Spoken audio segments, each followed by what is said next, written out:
பார்க்கணும்னு சொல்லி நம்ம என்னென்ன பார்க்கணும்னு சொல்லி நம்ம சொல்லியிருந்தோம் போன கிளாஸ்ல. ஜலத்தினாலும் ஆவியினாலும், ஆ அதுக்கு அப்புறம் கிறிஸ்துவின் போர் சேவகர். கிறிஸ்துவின் போர் சேவகர். ஓகே. ஃபர்ஸ்ட் நம்ம வந்து யோவான் 3ஆம் அதிகாரம்.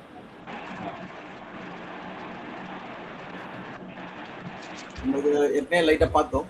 நான் என்னதுன்னா இயேசு கிறிஸ்து என்ன சொல்றாருன்னா, மெய்யாகவே மெய்யாகவே நானும் உங்களுக்கு சொல்கிறேன். யோவான் 3ஆம் அதிகாரம் 3ஆம் வசனம். இயேசு அவனுக்கு பிரதியுத்தரமாக, ஒருவன் மறுபடியும் பிறவாவிட்டால் தேவனுடைய ராஜ்யத்தை காண மாட்டான் என்று மெய்யாகவே மெய்யாகவே உனக்கு சொல்லுகிறேன் என்றார். இது நீங்க வந்து என்ன நினைச்சிட்டு இருந்தீங்க? நீங்க தேவனுடைய ராஜ்யங்கிறது வந்து ஆண்டவர் ராஜ்யத்தை வர்றதை பத்தி சொல்றதா? ஆமா. ஓகே. லிட்டரலா நீங்க என்ன இத எப்படி நினைச்சிட்டு இருந்தீங்க? மறுபடியும் பிறக்கிறதுனா என்னது? மறுபடியும் பிறக்கிறதுனா நான் வந்து இப்போ நம்ம அந்த மனம் திரும்பலுக்கு ஏற்ற ஞானஸ்நானம் சொல்றாங்களே, அது ஞானஸ்நானத்துக்கு அப்புறம் உள்ள அந்த மாற்றப்பட்ட வாழ்க்கை அப்படின்னு நினைச்சிட்டு இருந்தேன். ஓகே, மாற்றப்பட்ட வாழ்க்கை தான் வந்து நீங்க தேவன் ராஜ்யத்துல என்ட்ரா முடியாது சொல்ற மாதிரி இல்ல? ஆனா ஒரே ஒரு நிமிஷம். ஓகே. அது சரி. ஓகே.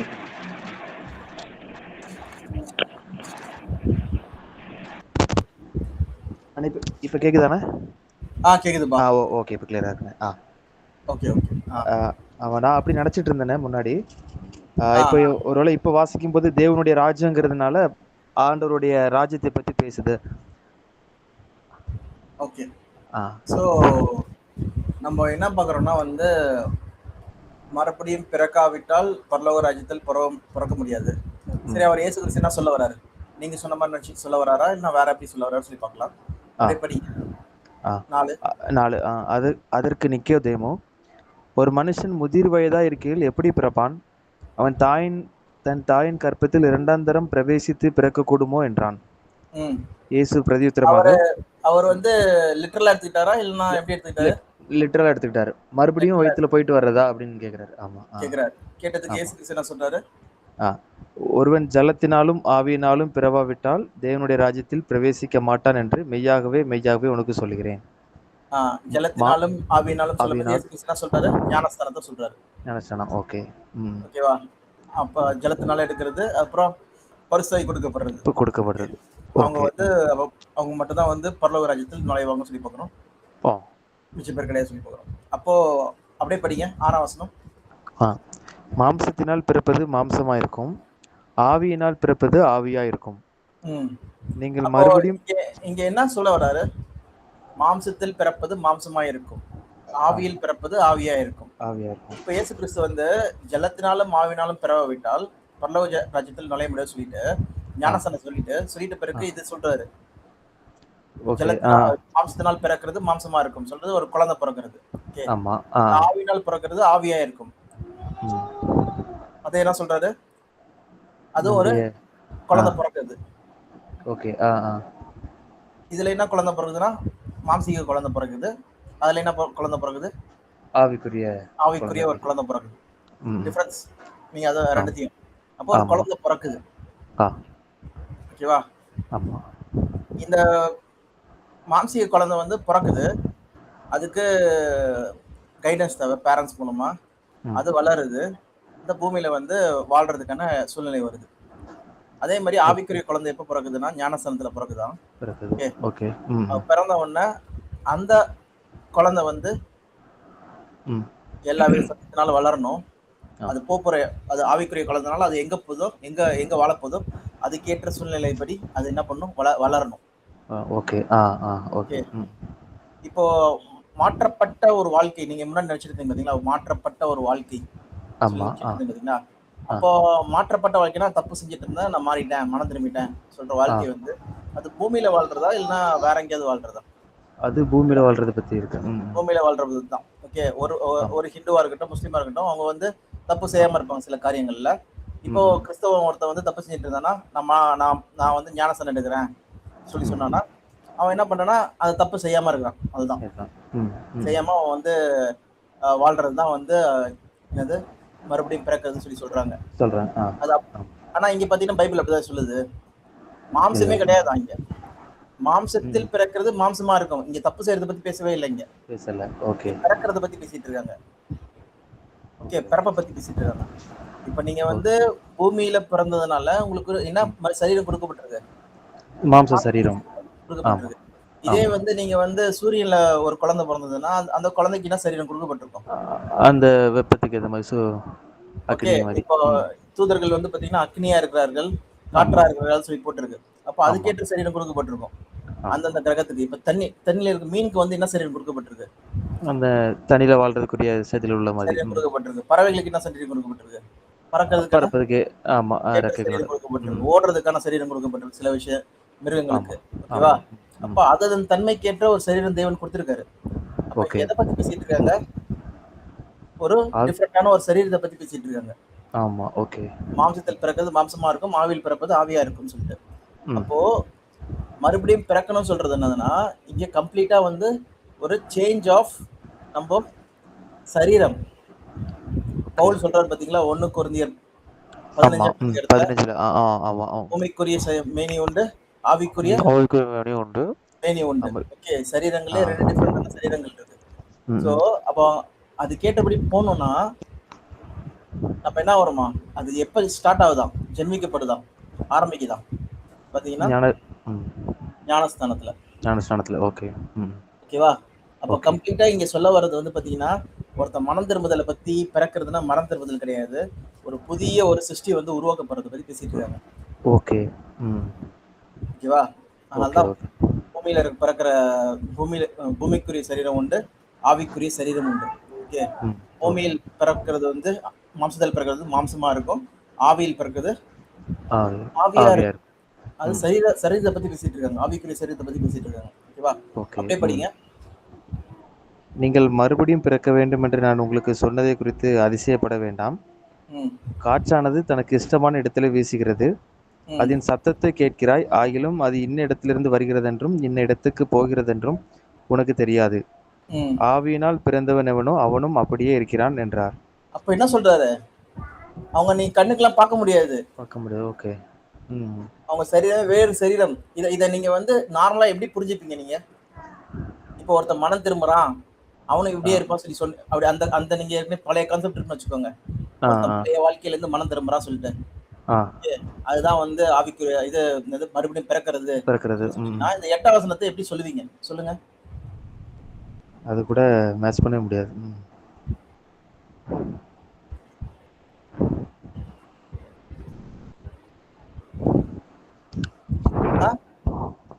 கேள்விக்குறி. ஆமா. அத நீங்க சொல்ல எதுவுமே பண்ண முடியாது, மேட்ச் பண்ண முடியாது. ஆமா. ஓகே, அப்ப ஈஸியா எப்படி தப்புன்னு சொல்லி புரிஞ்சுக்கிறது, தப்பு நம்ம புரிதல் தப்புன்னு சொல்லி புரிஞ்சுக்கிறது பாத்தீங்கன்னா அது ஒழுங்கா நம்ம பகுத்தறிய மாதிரி தெரியுது. அப்ப இங்க என்ன சொல்ல வராங்க முற்றிலுமா பாத்தீங்கன்னா மாற்றப்பட்ட ஒரு புது சரீரம் வரப்போகுது. ஓகே. அப்போ கீழே இருக்கிறது வந்து பாத்தீங்கன்னா 8ஆம் 5, 6, 7, 8 இயேசு கிறிஸ்து எக்ஸ்பிளைன் பண்ணும்போது ஒரு புதிய சரீரத்தை பத்தி தான் பேசிட்டு இருக்காரு. எப்படி பவுல் பேசினாரோ 1 கொரிந்தியர் 15ல அந்த மாதிரி ஒரு புதிய ஆவிக்குரிய சரீரத்தை தேவன் தராரு. எப்படி இயேசு கிறிஸ்துவோட சரீரம் வந்து மாம்சீக சரீரம், அது வந்து உயிர் திலம்பு என்னாச்சு, அது மாற்றப்பட்டது. அதே மாதிரி இயேசு கிறிஸ்து 2ஆம் வருகையில உயிரோடு இது மரித்தவர்களுடைய சரீரம் மாற்றப்பட்டு ஆவிக்குரிய சரீரமா மாறுது, மகிமையின் சரீரமா மாறுதோ, உயிரோடு இருக்கவங்களோட சரீரம் வந்து பாத்தீங்கன்னா இமை பொழுதுல மறுரூபம் ஆகுதோ, அதே போல பாத்தீங்கன்னா இவங்களுடைய சரீரம் வந்து மாற்றப்படலாம்.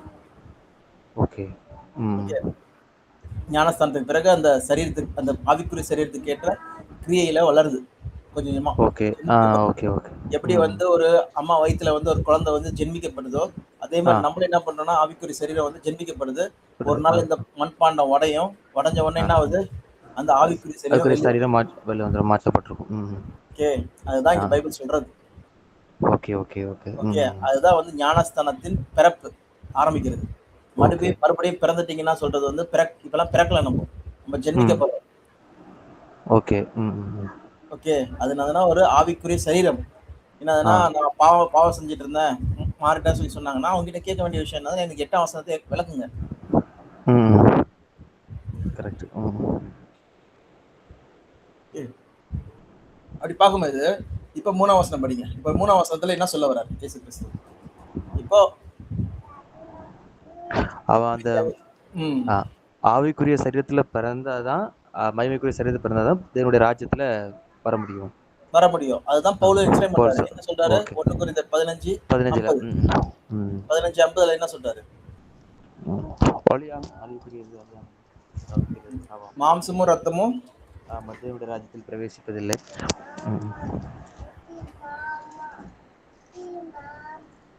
அதுல போக முடியாது. மாம்சமும் ரத்தமும் தேவனுடைய ராஜ்யத்தை சுதந்திரிக்க மாட்டாது. ஏன்னா வந்து மேல போகணும். அழிவுள்ளது அழியாமையை சுதந்திரிக்க முடியும். ஓகேவா? அப்போ இந்த சரீரம் வந்து சரீரத்தோட நீங்க பரலோகம் போக முடியாது. அதுக்கு வேற சரீரம் தேவைப்படும் சொல்றதுதான் வந்து அங்க இயேசு கிறிஸ்து சொல்றது. ஓகே.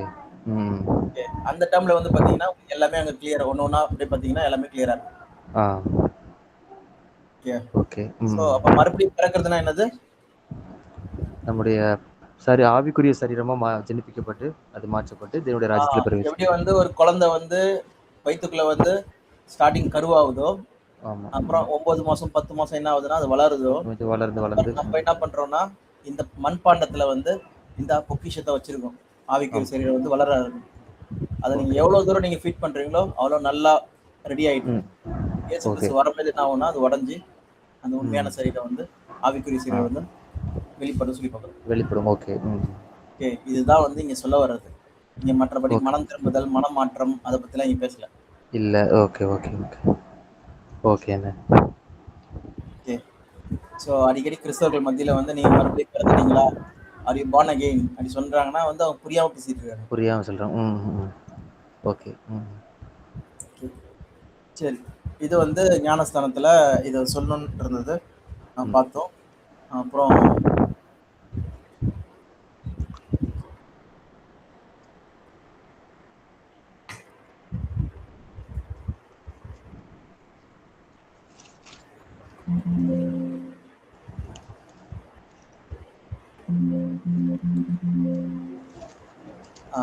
போர் சேவகர் வாரியர் வசனம் வந்து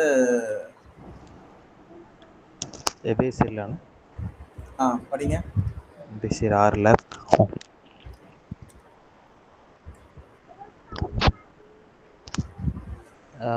11ல இருந்து படிக்குவானே இல்ல அதுக்கு? அதான். ஓகே, ஒரு நிமிஷம்.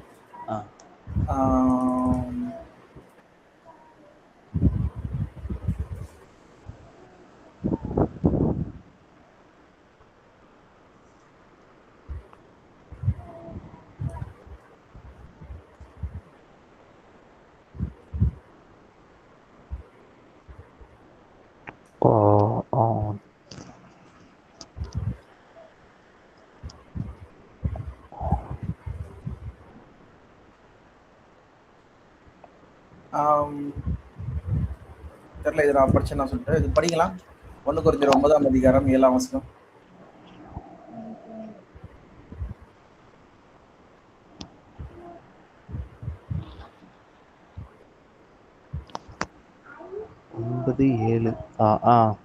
எவன் தன் சொந்த பணத்தை செலவழித்து தண்டிலே சேவகம் பண்ணுவான், எவன் திராட்சை தோட்டத்தை உண்டாக்கி அதன் கனியில் புசியாதிருப்பான், எவன் மந்தையை மேய்த்து அதன் பாலை சாப்பிடாதிருப்பான். இவைகளை மனுஷர் வழக்கத்தின்படி சொல்லுகிறேனோ? நியாயப்பிரமாணமும் இவைகளை சொல்லுகிறது இல்லையா? போரடிக்கிற மாட்டை வாய் கட்டாயாக என்று மோசேயின் பிரமாணத்திலே எழுதியிருக்கிறதே. தேவன் மாடுகளுக்காகவே கவலையா இருக்கிறாரோ? நமக்காகத்தான் இதை சொல்லுகிறாரோ? உழுகிறவன் நம்பிக்கையோட உழவும், போரடிக்கிறவன் தான் நம்புகிறதில் பங்கடைவேன் என்கிற நம்பிக்கையோட போரடிக்கவும் வேண்டியதே. ஆகையால் அது நமக்காகவே எழுதியிருக்கிறது.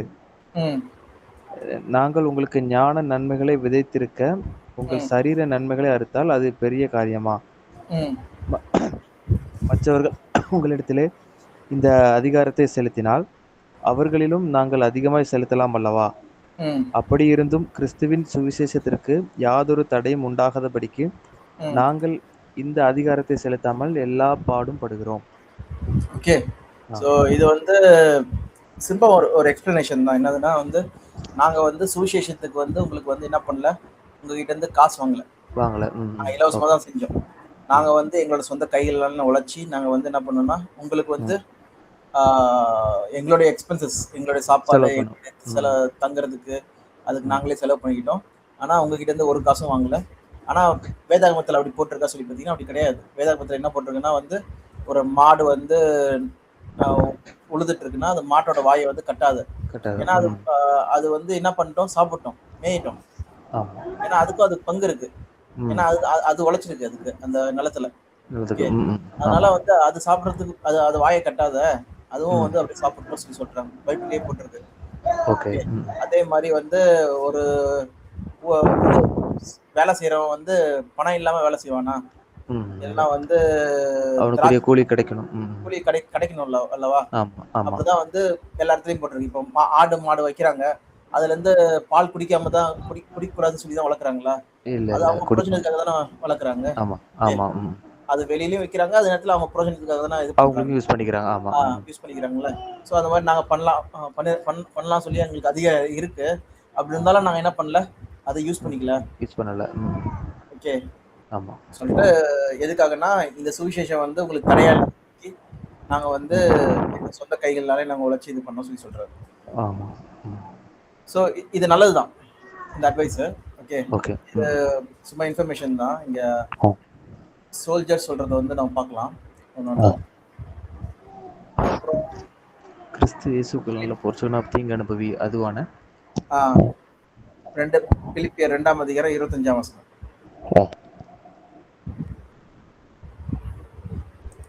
My fellow soldier.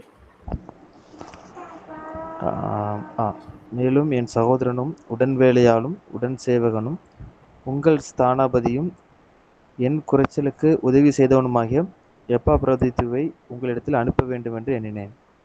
Fellow soldier என்னதுன்னா உடன் சேவகர் சொல்லி சொல்றோம். அதே மாதிரி 2 தீமோத்தேயு 2ஆம் அதிகாரம் 3-4. 2ஆம் அதிகாரம் 3-4. நீயும் இயேசு கிறிஸ்துவுக்கு நல்ல போர் சேவகனாய் தீங்கு அனுபவி. தண்டில் சேவகம் பண்ணுகிற எவனும் தன்னை சேவகம் எழுதி கொண்டவனுக்கு ஏற்றவனாய் இருக்கும்படி பிழைப்புக்கு அடுத்த அலுவல்களில் சிக்கி கொள்ள மாட்டான். மேலும் ஒருவன் மல்யுத்தம் பண்ணினாலும் சட்டத்தின்படி பண்ணாவிட்டால் முடிசூட்டப்படான். பிரயாசப்பட்டு பயிரிடுகிறவன் பலனில் முந்தி பங்கடைய வேண்டும். ஓகே, இங்க என்னதுன்னா வந்து ஜெனரல் டேர்மா நம்ம பார்க்கறது என்னதுன்னா வந்து நம்ம வந்து ஒரு சண்டையில இருக்கிறோம். ஓகே, அதனாலதான் வந்து பாத்தீங்கன்னா உடன் சேவகன், உடன் வேலையாளர் அடிக்கடி சொல்றதை நம்ம பாக்குறோம். அப்ப என்னதுன்னா வந்து நம்ம ஒரு யுத்தத்துல இருக்கிறோம், இல்லைன்னா ஒரு சொந்த அலுவலில் வந்து சிக்கிக்கொள்ள மாட்டாங்க. சொல்லும்போது என்னதுன்னா சிவிலியன் அஃபேர். இப்போ குடும்பத்தை போய் பார்க்கறதும் இது பண்ணணும், இல்லைன்னா வந்து தோட்டத்தை வந்து பார்த்துக்கணும், இல்லைன்னா அந்த மாதிரி எனக்கு இந்த வேலை இருக்கு அந்த வேலை இருக்கு சொல்லி போக மாட்டான். என்னதுன்னா என்ன வேலை, அந்த சோல்ஜருக்குரிய இதுதான் இருக்க முடியும், வர முடியாது.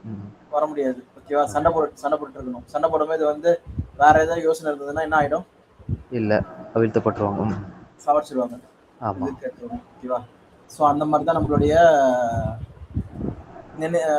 நினைவுகள், யோசனைகள் இருக்கணும்னு சொல்லி சொல்றாங்க. So good soldier of Christ Jesus. Okay, இயேசு கிறிஸ்துவின் உண்மையான போர்ச்சேவனாயிரு. ஓகே, தீங்கு அனுமதி. ஓகே, அப்படி பண்றவன் வந்து என்ன பண்ண மாட்டான், தன்னில் சேவகம் பண்ணுகிறவன். ஆமா, சேவகம் பண்ணுகிறவனும் தன்னை சேவகம் எழுதி கொண்டவனுக்கு ஏற்றவனாய் இருக்கும்படி பிழைப்புக்கு அடுத்த அலுவல்களில் சிக்கிக்கொள்ள மாட்டான். அதனால பிழைப்புக்கேற்ற அலுவல்கள்னா என்னது, அதான் நம்முடைய சொந்த இது இல்ல என்னுடைய ஏர்னிங்காக இம்மைக்குரியதை பத்தி அதுல மாட்டிக்க மாட்டான், அதுல சிக்கிக்கொள்ள மாட்டான். ஓகேவா? அதுல சிக்கிக்கொள்ள மாட்டான். அதுக்கேற்ற அந்த காரியங்கள்லயே வந்து நம்ம நாட்கள் கடத்துறதுக்கான காரியங்களை பண்ண மாட்டான். பட் அவன் வந்து அவனுடைய எஜமான வந்து ப்ளீஸ் பண்றதுக்கு, அவனுடைய மேல் அதிகார வந்து ப்ளீஸ் பண்றதுக்கான காரியங்கள் பண்ணுவான் சொல்லி பார்ப்போம். ஓகேவா? ஓகே. ஆமா. ஸோ அப்படிதான் நம்ம இருக்கணும்னு சொல்லிட்டு பவுல் சொல்றாரு. இதே மாதிரி இன்னும் நிறைய இருக்கு. ஓட்டப்பந்தயத்துல இருக்கவங்க என்ன பண்ணணுமா, அந்த ஓட்டப்பந்தயத்துல இங்கேயும் லெஃப்ட் ரைட் பார்க்காம நேரா பார்க்காம. ஆமா, ஆமா. பார்த்தா அந்த லக்கை விட்டுருவான் சொல்லி பார்ப்போம். ஓ. சரி, இப்போ வந்து நம்ம இதுக்கு வரலாம்.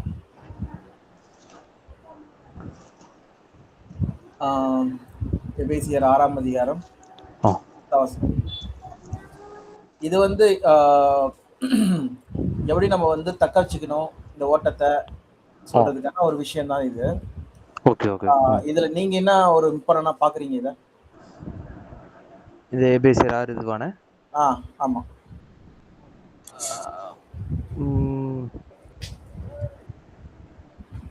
அது எப்படின்னா, இல்லை எனக்கு நான் அதை பார்த்தது வந்து ஒரு இது இந்த 6மே நான் 6 மாதிரி பார்த்தேன். 6மே இருந்தால் குவாலிட்டிஸ் கரெக்டாக இருக்கலாம். தலைச்சீரா, ரட்சிப்பு தலைச்சீரா, நீதி என்னும் மார்க்கவசம், சத்தியம், விசுவாசம், தேவ வசனம், இதில் நம்ம ப்ராக்டிஸ் ஆகிருந்தா வர்ற போராட்டத்தில் டேக்கிள் பண்ணுறதுக்கு, ஹேண்டில் பண்ணுறதுக்கு ஹெல்ப்ஃபுல்லாக இருக்கும் அப்படிங்கிற மாதிரி நான் பார்த்துட்டு இருந்தேன். ஓகே. ஸோ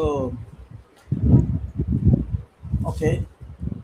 ஸோ இதே மாதிரி வந்து பார்த்தீங்கன்னா பேதுரு ஒன்று சொல்லுவாரு.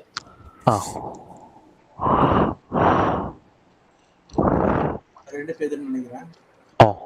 2 பேதுரு 1ஆம் அதிகாரம் 5ஆம் வசனத்திலிருந்து.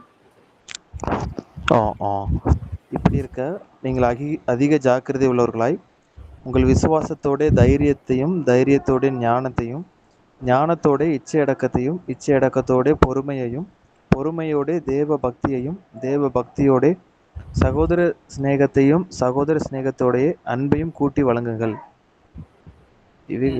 இவைகள் உங்களுக்கு உண்டாயிருந்து பெருகினால் உங்களை நம்முடைய ஆண்டவராகிய இயேசு கிறிஸ்துவை அறிகிற அறிவிலே வீணரும் கனியச்சோர்களுமா இருக்க ஒட்டாது. ஓகே. இதே மாதிரி வந்து பாத்தீங்கன்னா பவுல் வந்து இங்க எழுந்திருக்காரு.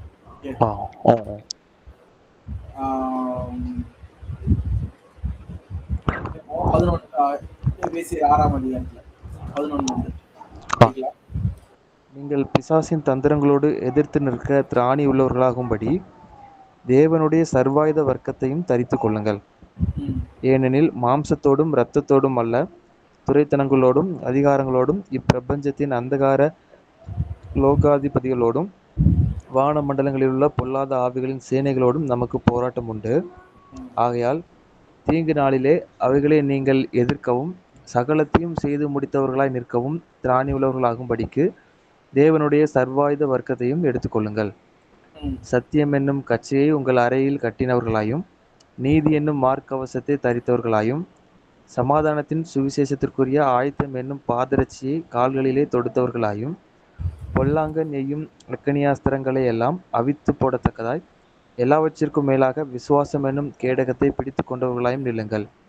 இரட்சண்யம் என்னும் தலைச்சீராவையும் தேவ வசனமாகிய ஆவியின் பட்டயத்தையும் எடுத்துக்கொள்ளுங்கள்.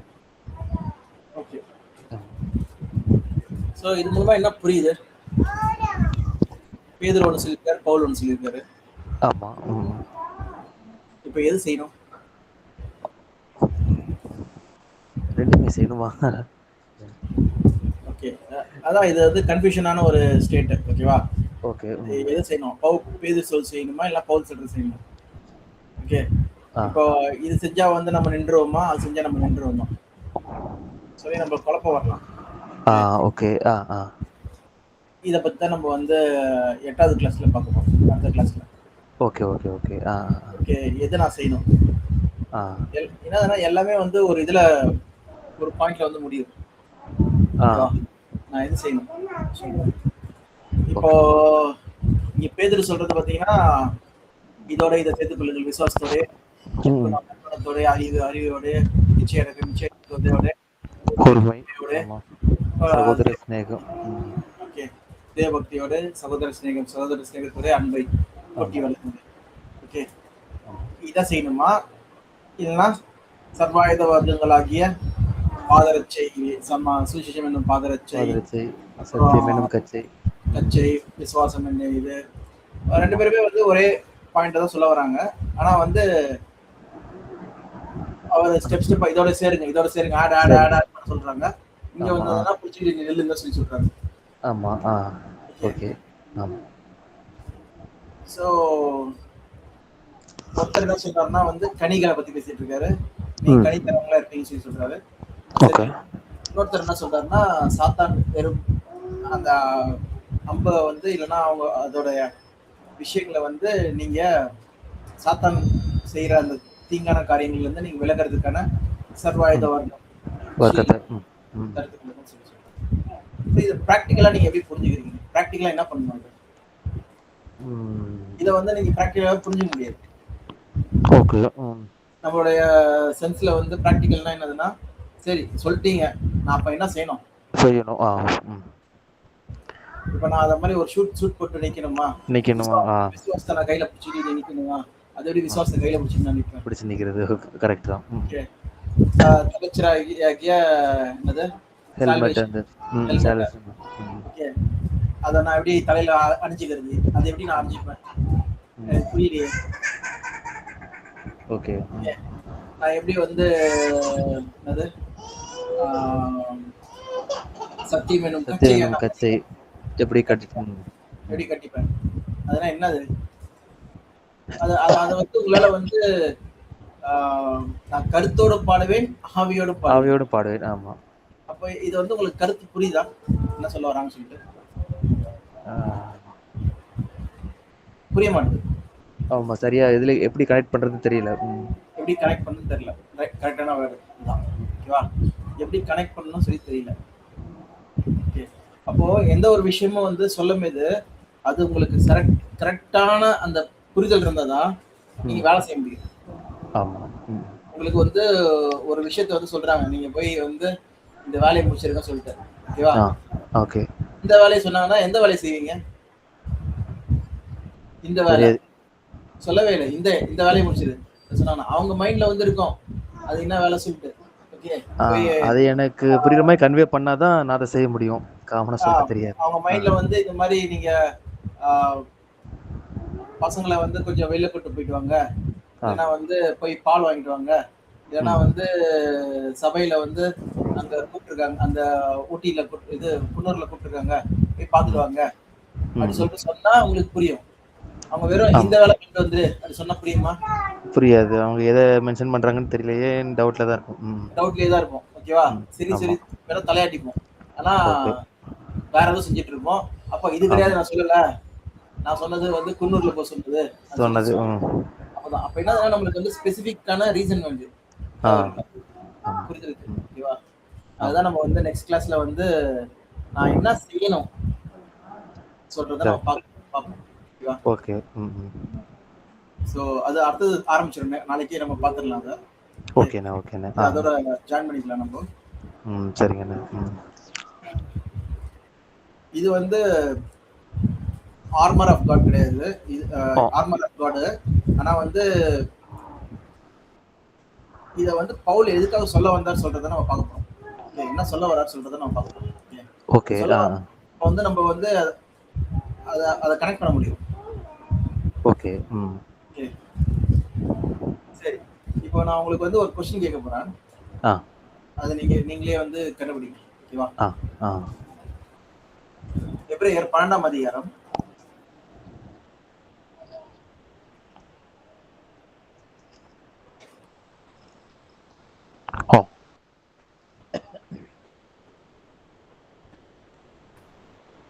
4ஆம் வசனம் படிங்க. பாவத்திற்கு விரோதமாய் போராடுகிறதில் ரத்தம் சிந்தப்படத்தக்கதாக நீங்கள் இன்னும் எதிர்த்து நிற்கவில்லையே. இதை எப்படி புரிஞ்சுக்கிறீங்க? நான் புரிஞ்சது சொல்றேன், அது சரியா தப்பான்னு சொல்லுங்கண்ணே. சொல்லுங்க. ஒருவேளை என் ரத்தம் சிந்தப்படுற அளவுக்கு சூழ்நிலை வந்தாலும் நான் பாவம் செய்யாம இருக்கிறது, பாவத்துக்கு நோ சொல்றது அப்படிங்கிறதா?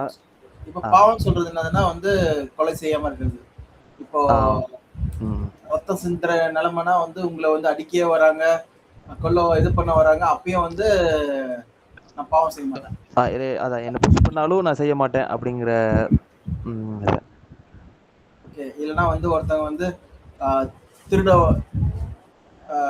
திருட சொல்றாங்க, அப்போ நீங்க அவங்க திருட திருடு திருடு சொல்லி அடிக்கிறாங்க, அப்போ கூட செய்ய மாட்டீங்க. செய்யல. அப்படிங்கிற மாதிரி நான் எடுத்துக்கிட்டேன், பார்க்குறேன். இப்போ எக்ஸாம்பிள் நீங்க தனியா இருக்கீங்க. ஓகே, அந்த மாதிரி சூழ்நிலையே வரல, தனியா இருக்கீங்க. ஓகே. ஒருத்தவங்க வந்து உங்களை அடிக்கல. ஓகே. அப்போ வந்து இந்த வசனத்தை எப்படி புரிஞ்சுப்பீங்க? அப்ப நீங்களே உங்களை வந்து காயப்படுத்திக்கிறது. அப்படியா சொல்ற வரீங்களா? இல்ல அப்படி இல்ல, அப்படி இல்ல.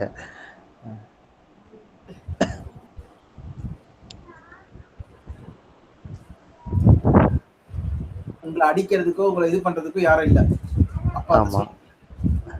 நீங்க ஒரு இச்சை, ஒரு காரியம் உங்களுக்கு இருக்கு. அப்ப இருக்கும்போது அதை வந்து மேற்கொள்ளணும்னு நினைக்கிறீங்க.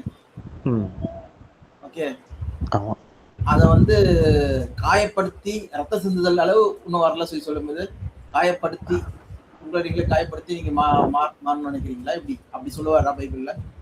இல்ல, அப்படி சொல்ல மாட்டார். என் மைண்ட்லயே நான் அதை கட் பண்ணிட்டேன், அந்த எண்ணமே இல்லாம ஆக்கிட்டேன்னா அது வராது. மைண்ட்ல அது உங்களால பண்ண முடியாது. அது இயேசு கிறிஸ்து. அதனால நீங்க வந்து தேவனிடத்தில் மனப்பூர்வம் மனதிருவம் தான் அது வந்து நடக்குது சொல்லி கொடுத்தோம். ஆமா. அப்போ இங்க ரத்த சிந்துதல் பத்தி எதுக்கு சொல்லணும்? பாவ செயல்கள் சொல்லுங்க.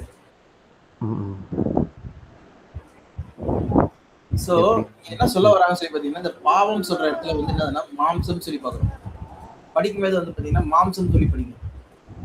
மாம்சத்திற்கு விரோதமாய் போராடுகிறதில் ரத்தம் சிந்தப்படத்தக்கதாக இன்னும் எதிர்த்து நிற்கவில்லையே.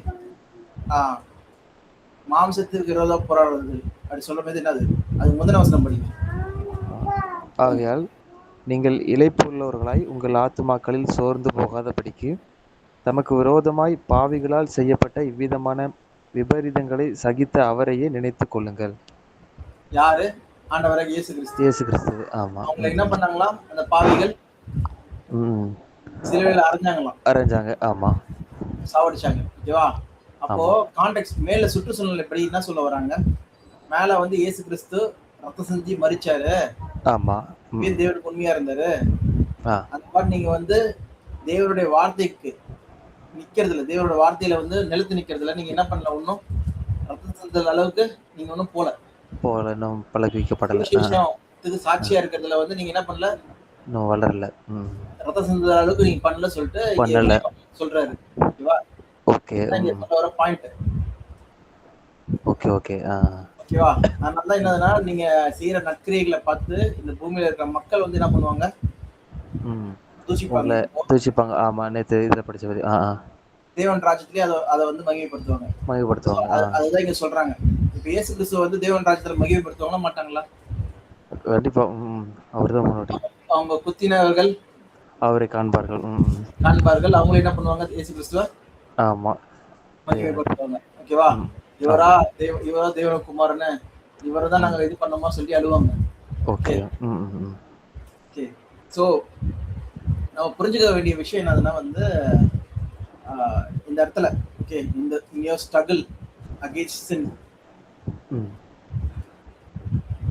சொல்ற இடத்துல வந்து பாத்தீங்கன்னா அது ஃப்ளஷ், அது வார்த்தையை வேணா பார்க்கலாம்.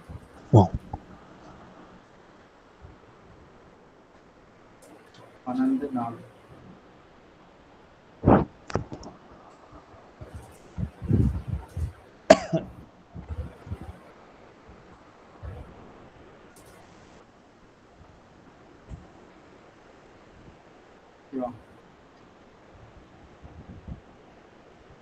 So, sinful origin, sins, forgiveness of sins. இதோட வார்த்தை என்னன்னா அமரத்தியா.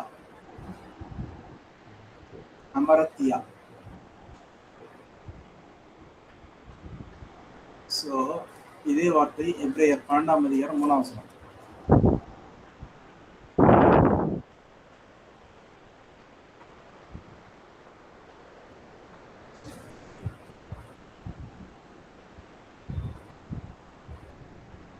Sinful sinners. Yeah, sinful sinners.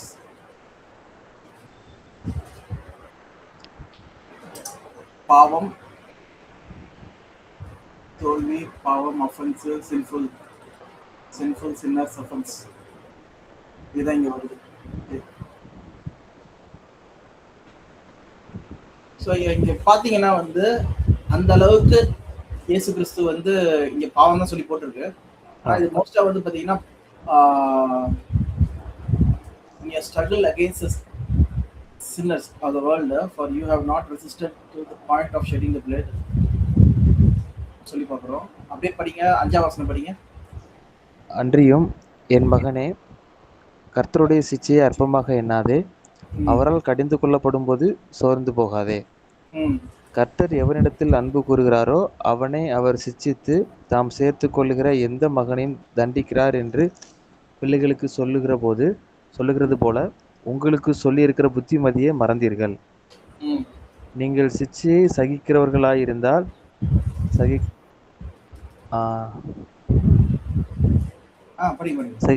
தேவன் உங்களை புத்திரராக எண்ணி நடத்துகிறார். தகப்பன் சிச்சையாத புத்திரன் உண்டோ? எல்லாருக்கும் கிடைக்கும் சிச்சை உங்களுக்கு கிடையாதிருந்தால் நீங்கள் புத்திரராயிராமல் வேசி பிள்ளைகளாய் இருப்பீர்களே. அன்றியும் நம்முடைய சரீரத்தின் தகப்பன்மார்கள் நம்மை சிச்சிக்கும் போது அவர்களுக்கு நாம் அஞ்சி நடந்திருக்க நாம் பிழைக்கத்தக்கதாக ஆவிகளின் பிதாவுக்கு வெகு அதிகமாய் அடங்கி நடக்க வேண்டும் அல்லவா? அவர்கள் தங்களுக்கு நலமென்று தோன்றினபடி கொஞ்ச காலம் சிச்சித்தார்கள். இவரோ தம்முடைய பரிசுத்தத்துக்கு நாம் பங்குள்ளவர்கள் ஆகும் பொருட்டு நம்முடைய பிரயோஜனத்துக்காகவே நம்மை சிச்சிக்கிறார். எந்த சிச்சையும் தற்காலத்தில் சந்தோஷமாய் காணாமல் துக்கமாய் காணும். ஆகிலும் பிற்காலத்தில் அதில் பழகினவர்களுக்கு அது நீதியாகிய சமாதான பலனை தரும்.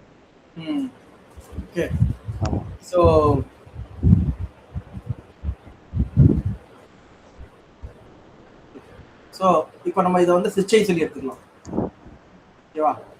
சிச்சைன்னு சொல்லி எடுத்துக்கிட்டீங்கன்னா அப்போ சிச்சை வந்து எப்படி புரிஞ்சுக்கலாம் இந்த வசனத்துல? சிச்சை 4ஆம் வசனத்துல தேவன் கொடுக்கிற ஒரு சிச்சை. சிச்சைனா டெஸ்ட் பண்ற காரியமான இல்ல சிச்சைனா வந்து இப்போ இந்த கான்டெக்ஸ்ட்ல படிக்கும்போது என்ன தெரிஞ்சது? சுற்றுச்சூழல்ல ஒரு தப்பு செஞ்சதுக்கு ஒரு தண்டனை மாதிரி தண்டனை கொடுக்குறாரு, பனிஷ்மென்ட் மாதிரி. ஓகே, பனிஷ்மென்ட் மாதிரி. சோ இங்க வந்து நம்ம டெஸ்ட் பண்றதுக்கான காரியங்கள் இங்க சொல்ல வரல இல்ல. Okay, okay. அப்போ இங்க தப்பு செஞ்சதுக்கான தண்டனை. ஓகேவா? சோ அந்த கான்டெக்ஸ்ட்ல எடுத்துக்கிட்டீங்கன்னா இந்த வசனத்தை எப்படி புரிஞ்சுக்கிறீங்க? 4ஆவது வசனம்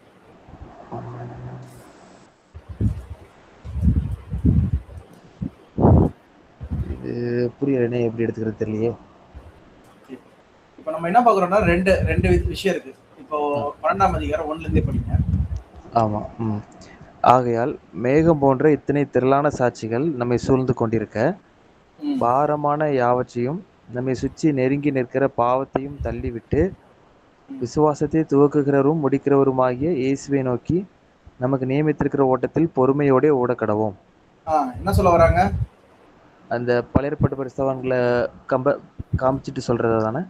ஆமா, எக்ஸாம்பிள் நம்மளுக்கு அத்தனை பேர் வந்து சாட்சியா இருக்காங்க. நம்ம முன்னாடியே ஓடுனவங்க, ஓகே, பழைய ஏற்பாடுல ஓடுனவங்க இருக்காங்க. ஓகேவா? இருக்காங்க. ஆமா. சோ அதனால நம்ம என்ன பண்ணலாம்? நம்ம சுத்தி நெருங்கிற எல்லாத்தையும் விட்டுட்டு, பாவமா இருக்கட்டும் இல்ல உலகமா இருக்கட்டும், உலகக்குரிய காரியம் விட்டுட்டு நம்மளுக்கு நியமிக்கிற ஓட்டத்துல இவங்களை அழைச்சிருக்காரா, அந்த அழைப்பின் ஓட்டத்திலே பொறுமையோட ஓடக்கடவோம். இப்போ சபையை அழைச்சிருக்காருன்னா அந்த அழைப்புல ஓடக்கடவும். அதுக்கு எக்ஸாம்பிள் என்ன சொல்றாருன்னா அடுத்தபடியா யார சொல்றாருன்னா இயேசு கிறிஸ்து. அவர் தமக்கு முன் வைத்திருந்த சந்தோஷத்தின் பொருட்டு அவமானத்தை எண்ணாமல் சிலுவையை சகித்து தேவனுடைய சிங்காசனத்தின் வலது பாரத்தில் வீற்றிருக்கிறார். ஆகையால் நீங்கள் இளைப்புள்ளவர்களாய் உங்கள் ஆத்துமாக்களில் சோர்ந்து போகாதபடிக்கு தமக்கு விரோதமாய் பாவிகளால் செய்யப்பட்ட இவ்விதமான விபரீதங்களை சகித்த அவரையே நினைத்துக் கொள்ளுங்கள். யார் அவரு? ஆண்டவர் இயேசு கிறிஸ்துவை நினைச்சுக்கோங்க. அவருக்கு விரோதமாய் செய்த எல்லாவற்றையும் என்ன பண்ணாங்களா? அவரு சகிச்சுக்கிட்டார். அவரே வந்து என்ன பண்ணுங்க? நினைத்துக் கொள்ளுங்கள். அதனால நீங்க என்ன ஆயிடாதீங்க, சோர்ந்து போகாதீங்க சொல்றாங்க. சொல்லிட்ட பிறகு அடுத்தபடியா தான் என்ன வருதுன்னா இந்த வார்த்தை வருது. அப்ப முன்னாடி என்ன பாக்குறோம்னா உங்க ஓட்டத்துல நீங்க ஓடுங்க, இயேசு கிறிஸ்து அப்படிதான் ஓடினாரு. அவர் எல்லாத்தையும் என்ன பண்ணாருன்னா சகிச்சாரு சொல்லி பார்க்கணும். சகிச்சு கொண்டார். ஆமா ஆமா அதே மாதிரி நீங்களே இருங்க சொல்லி சொல்றாங்க. ஓகேவா? ஆமா. சொல்லிட்டு 4ஆம் வசனத்துல என்ன சொல்றாங்க? பாவத்திற்கு விரோதமாய் போராடுகிறதில் ரத்தம் சிந்தப்படத்தக்கதாக நீங்க இன்னும் எதிர்த்து நிற்கவில்லையே. அப்ப என்ன சொல்றாருன்னா, நீங்க சகிக்கிற விஷயத்துல இன்னும் நீங்க என்ன பண்ணல, இன்னும் ட்ரை ஆகல, இல்ல அந்த அளவுக்கு வரல, இன்னும் அந்த அளவுக்கு வரல சொல்றதா இங்க சொல்ல வராங்க. ஓகே புரியுதா? Okay okay. இயேசு கிறிஸ்து பண்ண அளவுக்கு நீங்க என்ன பண்ணல, இன்னும் வரல, இன்னும் வளரல. இன்னும் வளரல சொல்றதுதான் இங்க பாயிண்டா இருக்கு சொல்றோம். ஓகேவா? அப்பதான் அதுதான் கலாத்தியர்ல கடைசி அதிகாரத்துல பவுல் சொல்லும்போது கிறிஸ்துவை போல கொஞ்சம் குறைய அடிகளே என் உடம்புல பட்டிருக்கேன் அப்படிங்கிற மாதிரி காமிக்கிற வசனம் அதுவானே. அவரையும் அடிச்சு போட்டாங்க, அவர் திரும்ப எதிர்த்து வந்து பிரசங்கம் பண்ணாரு அப்படிங்கறத பத்தி சொல்றேன். ஆமா, எல்லா இடத்துலயும் அப்படிதான். ஓகே, அதனாலதான் வந்து சீஷர்கள் வந்து சந்தோஷப்படுறாங்க. கிறிஸ்துவ நிமித்தம் நம்ம சாட்சியா வந்து அடிக்கப்படுறோம் சொல்லும் போது வந்து அவர் பாடுகளுக்கு பங்காளியா ஆறதுனால் சந்தோஷப்பட்டாரு. ஓகே. ஏன்னா அவரோட கூட பாடுபட்டால்தான் என்ன இருக்கான், அவரோட கூட ஆளுகை செய்ய முடியும். ஆமா, செய்வாங்க. அவரோட கூட மரித்தால் அவரோட கூட பிழைப்போம். ஆமா. சோ அதனாலதான் வந்து அநேக பாடுகள் மூலமா தான் நம்ம தேவன் ராஜ்யத்தை இது பண்ண முடியும், மகிமைக்குள்ள. ஆமா, மகிமைக்குள்ள. அதனாலதான் இங்க என்ன சொல்றாருன்னா, நீங்க பாடுகளிலே தான் போகணும்பா சொல்லி சொல்றாரு. ஓகே. இந்த 2 கொரிந்தியர்ல பவுல் ஒரு பெரிய லிஸ்ட் சொல்லி பாரலான்னு அவரு ஃபேஸ் பண்ணத. ஆமா, பட்டணங்கள் தூரம் அடிக்கப்பட்டேன், இத்தனை மிதாதெல்லாம் அடிப்பட்டேன், பஞ்சம், பசி, பட்டணம், கப்பல் சேதம் எல்லாமே வந்து பாத்தீங்கன்னா அவர் நடந்தது. அவர் சொல்றாரு என்னை பின்பற்றுங்கள் சொல்லி சொல்றாரு. ஆமா. தீமோத்தேயுக்கு சொல்றது என்னதுன்னா, தீங்கு அனுபவி. அப்போ அந்த விஷயமே என்னதுன்னா, அந்த பாடுகள் வழியா தான் நம்ம வந்து அந்த ரட்சிப்பை அடைய முடியும். ஓகே. ஏன் பாடுகள் வரணும், ஏன் தேவன் வந்து பாடுகள் வழியா நம்மள வந்து ரட்சிப்பை வந்து கொண்டு வரணும் சொல்றது அடுத்த கேள்வி. நீங்க என்ன நினைக்கிறீங்க? அந்த சஃபரிங் பாடுபட்டதுனால தானே அவங்க கிறிஸ்துவே மகிமையில வந்தாரு, தேவனுடைய சிங்காசனத்துல உட்கார்ந்துற அளவுக்கு. கரெக்ட். ஆனா எதுக்காக பாடு பண்ணணும்? பாடு என்ன கத்துறோம்? இப்ப எக்ஸாம்பிள் ஒரு என்னதுன்னா, நம்ம சைக்கிள் ஓட்டுறோம்னு வச்சுக்கோங்க. அது ஃபர்ஸ்ட் ஓட்ட தெரியல, நம்ம கீழே விழுந்துரும். ஆமா. ஆனா என்னதுன்னா, அது திருப்பி அதை ஓட்டி ஓட்டி ஓட்டி ஓட்டி நம்ம என்ன பண்றோம், நல்ல பிராக்டிஸ் ஆயிருது. ஆமா. ஓகேவா? ஆமா. அதுக்கு ஒரு அர்த்தம் இருக்கு. நான் சைக்கிள் ஓட்டணும் சொல்ற பர்பஸ் இருக்கு. சைக்கிள் ஓட்டணும்னா நம்ம நடக்கிறத காட்டிலும் நம்ம என்ன பண்றோம், ஒரு 5 மடங்கு வந்து ஃபாஸ்டாவே போயிடுறோம்.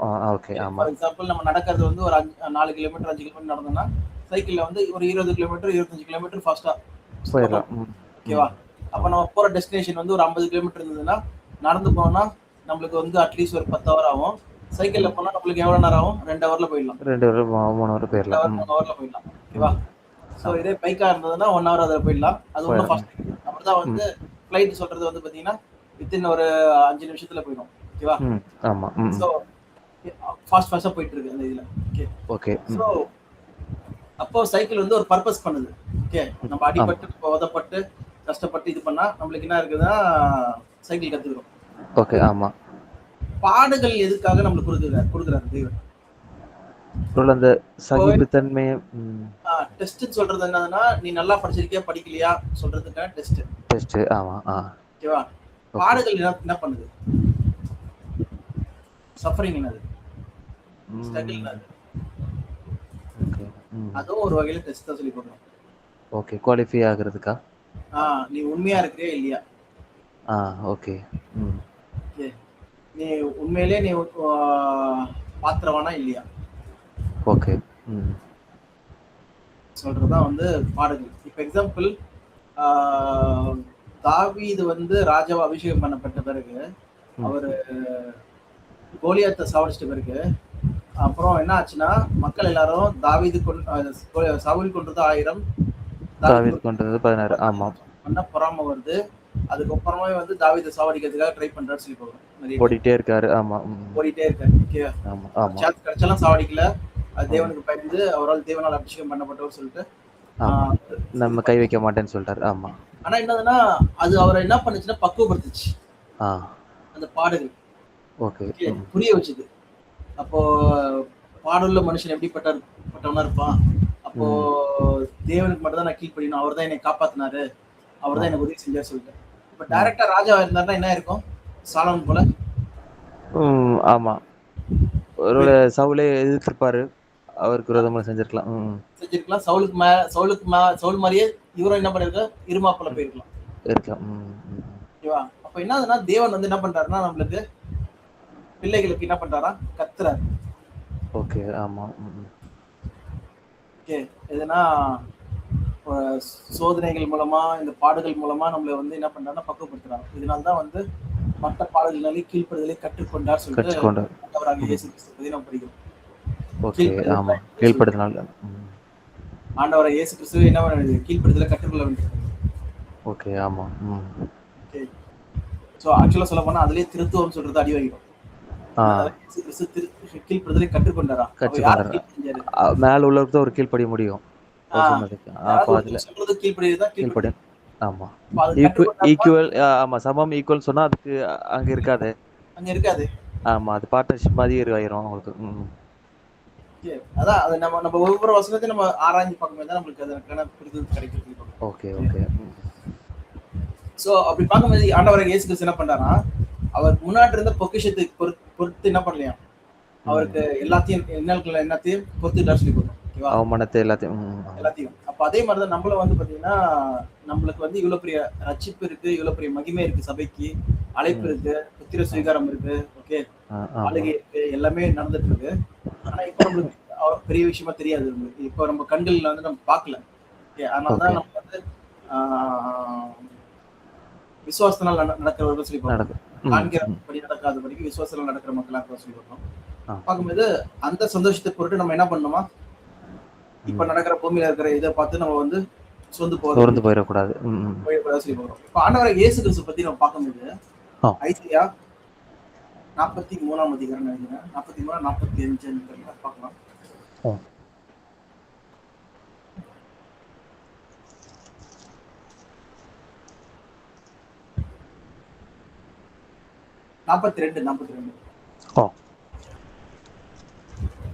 ஒன்னுல இருந்து படிங்க. இதோ நான் ஆதரிக்கிற என் தாசன், நான் தெரிந்து கொண்டவரும் என் ஆத்துமாவுக்கு பிரியமானவரும் இவரே. என் ஆவியை அவர் மேல் அமர பண்ணினேன். அவர் புறஜாதிகளுக்கு நியாயத்தை வெளிப்படுத்துவார். அவர் கூக்குரலிடவும் மாட்டார், தம்முடைய சத்தத்தை உயர்த்தவும் அதை வீதியிலே கேட்க பண்ணவும் மாட்டார். அவர் நெறிந்து நாணலே முறியாமலும் மங்கி எறிகிற தீயை அணையாமலும் நியாயத்தை உண்மையாக வெளிப்படுத்துவார். அவர் நியாயத்தை பூமியில நிலைப்படுத்தும் மட்டும் இலக்கரிப்பதும் இல்லை, பதறுவதும் இல்லை. அவருடைய வேதத்துக்கு தீவுகள் காத்திருக்கும். ஓகே, அப்ப என்னன்னா அவர் நியாயத்தை பூமியிலே நிலை நிற்கிற வரைக்கும் அவர் என்ன பண்றது இல்லையா? அவர் சோர்ந்து போக மாட்டார். இலக்கரிப்பதும் இல்லைன்னா சோர்ந்து போவதில்லை. அதே நேரத்துல பதறவும் மாட்டார். பதறிடுவாங்க சிலது, அவசரப்பட மாட்டாங்க. அது பண்ண மாட்டாராம். லெட்டர். ஓகே. சோ அதுதான் நம்ம பண்ணணும். அவர் என்ன பண்றாரு? அவர் முறியாதபடிக்கு முறிஞ்சு போயிடுறது, உடைஞ்சு போயிடுறது, நடக்காதெல்லாம் பார்த்து அது ஆவாதபடிக்கு. அதே நேரத்துல அவர் என்ன பண்றதுல மங்கி எறிகிற தீயை அணையாமலும். ஓகே, அவர் என்ன பண்றாரு? பூமியில வந்து அந்த நீதி நியாயத்தை வந்து செய்யற வரைக்கும் அவர் என்ன பண்றதுல போயமாட்டாரு. நிறைய தடவை நீங்க படிக்கும்போது பாத்தீங்கன்னா அவரு அற்புதம் செஞ்சுட்டு யாராவது சுக கொடுத்துற பிறகு யார்கிட்ட சொல்லாதீங்க சொல்லி சொல்லுவாங்க. அநேக மக்கள் என்ன பண்ணுவாங்கன்னா போய் சொல்லுங்க எல்லாரும் சொல்லிடுவாங்க. ஆனா இயேசு கிறிஸ்து வந்து பாத்தீங்கன்னா யார்கிட்ட சொல்லாதீங்க சொல்லி சொல்லுவாரு. ஏன் சொல்றா சொல்லி பாத்தீங்கன்னா அநேகர் கிடையாது, சிறுமந்தை தான். கொஞ்சம் பேர் தான் கேட்கறவங்களா இருக்காங்க சொல்லி பார்க்கணும். சரி, அடுத்தபடியா நம்ம படிக்க வேண்டிய வசனம் வந்து 1 கொரிந்தியர் 9ஆம் அதிகாரம் 22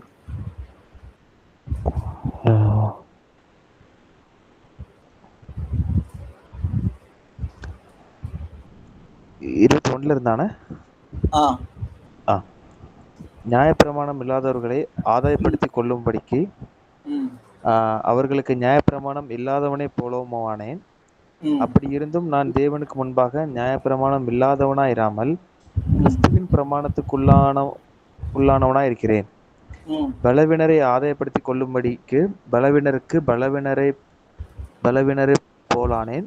எப்படியாகிலும் சிலரை ரட்சிக்கும்படிக்கு நான் எல்லாருக்கும் எல்லாம் ஆனேன். சுவிசேஷத்தில் நான் உடன் பங்காளியாகும்படிக்கு அது நிமித்தமே இப்படி செய்கிறேன். பந்தய சாலையில் ஓடுகிறவர்கள் எல்லாரும் ஓடுவார்கள், ஆகிலும் ஒருவனே பந்தயத்தை பெறுவான் என்று அறியீர்களா? நீங்கள் பெற்றுக்கொள்ளத்தக்கதாக ஓடுங்கள். பந்தயத்திற்கு போராடுகிற யாவரும் எல்லாவற்றிலேயும் நிச்சயடக்கமாய் இருப்பார்கள். அவர்கள் அழிவுள்ள கிரீடத்தை பெறும்படிக்கு அப்படி செய்கிறார்கள். நாமோ அழிவில்லாத கிரீடத்தை பெறும்படிக்கு அப்படி செய்கிறோம். ஆதலால் நான் நிச்சயமில்லாதவனாக ஓடேன், ஆகாயத்தை அடிக்கிறவனாக சிலம்பம் பண்ணேன். மற்றவர்களுக்கு பிரசங்கம் பண்ணுகிற நான் தானே ஆகாதவனாய் போகாதபடிக்கு என் சரீரத்தை ஒடுக்கி கீழ்ப்படுத்துகிறேன்.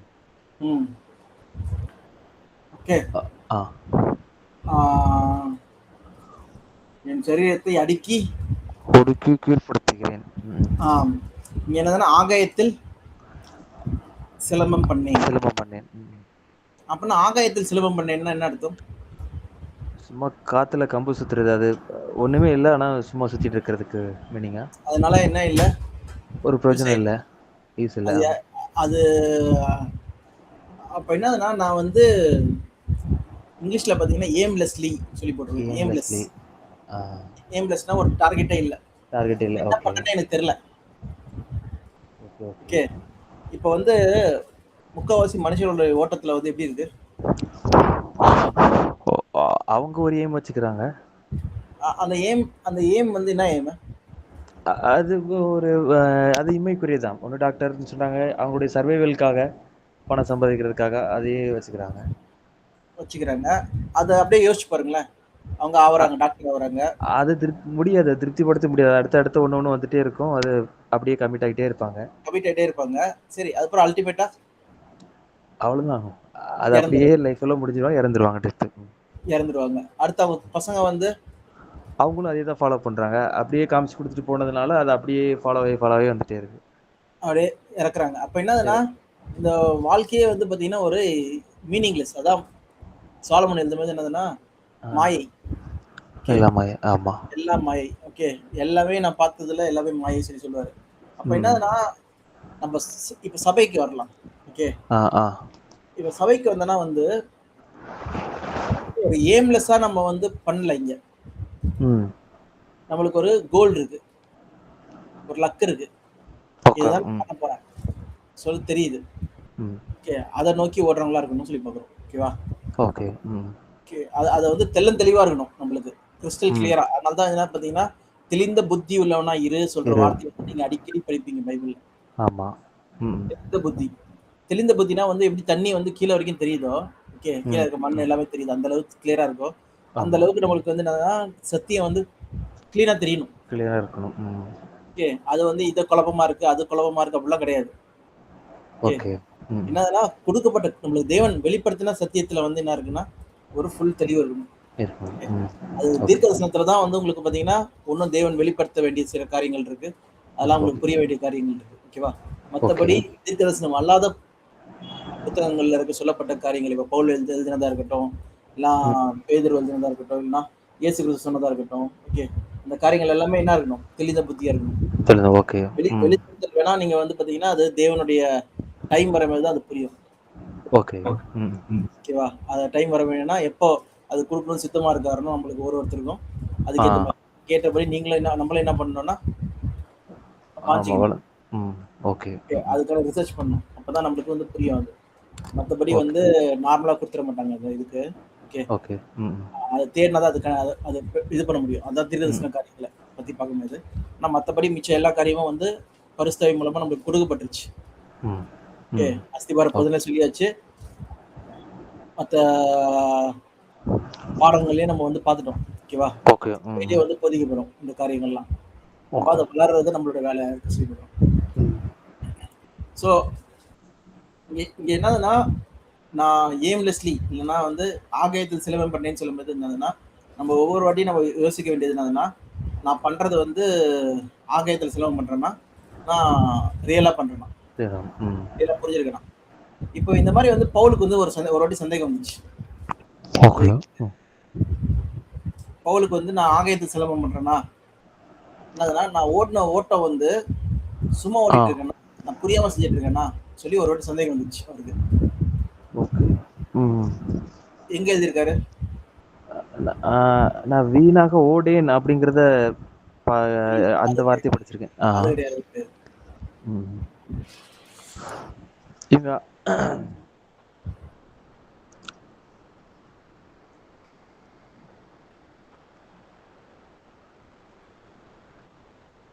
வீணாக ஓடேன். ஓடுதான்.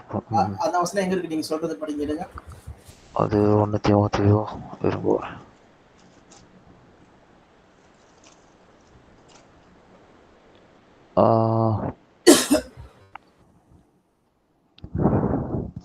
நான் பிலிப்பியர் 2:14 நான் வீணாக ஓடினதும் வீணாக பிரயாசப்பட்டதும் இல்லை என்கிற மகிழ்ச்சி கிறிஸ்துவின் நாளில் எனக்கு உண்டாயிருப்பதற்கு ஜீவ வசனத்தை பிடித்து கொண்டு உலகத்திலே சுடர்களைப் போல பிரகாசிக்கிற நீங்கள் அப்படின்னு அது மக்களை பத்தி நான் உங்களுக்கு நான் டைம் வேஸ்ட் ஆயிட்ட மாதிரி பாத்துக்கொள்ளுங்க.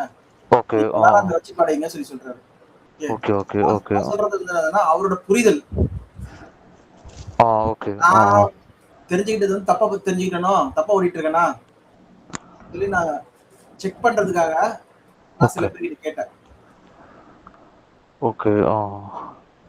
ஒருத்தலி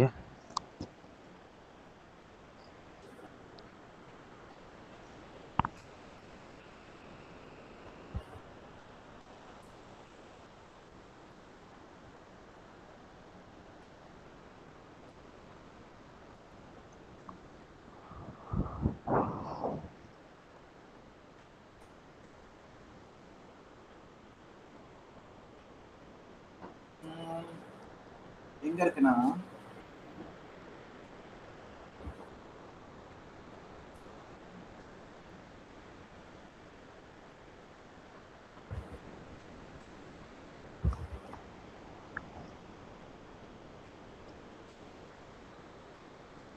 கலாத்தியர் 2ஆம் அதிகாரம் 1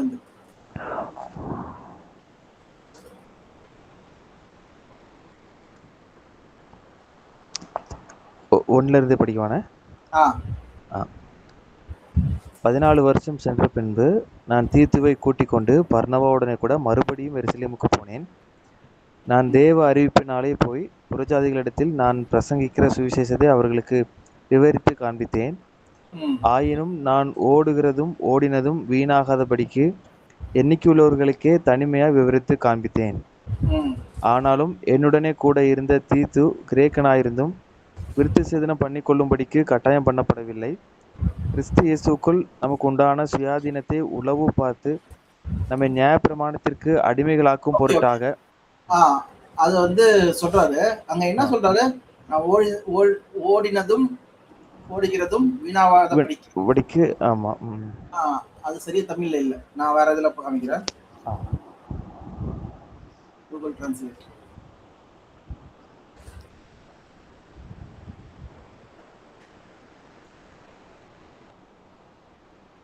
இதுல படிங்க. அண்ணா கொஞ்சம் ஜூம் பண்ணுங்க.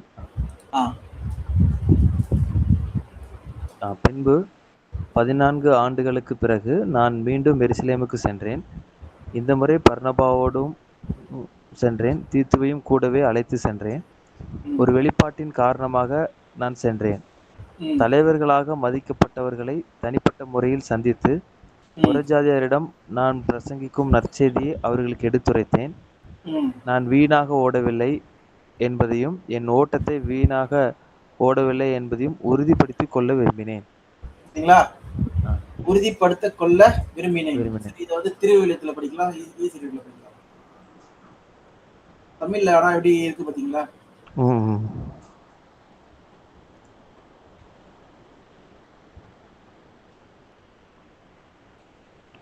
இந்த வசனம் கலாத்தியர் 2:2.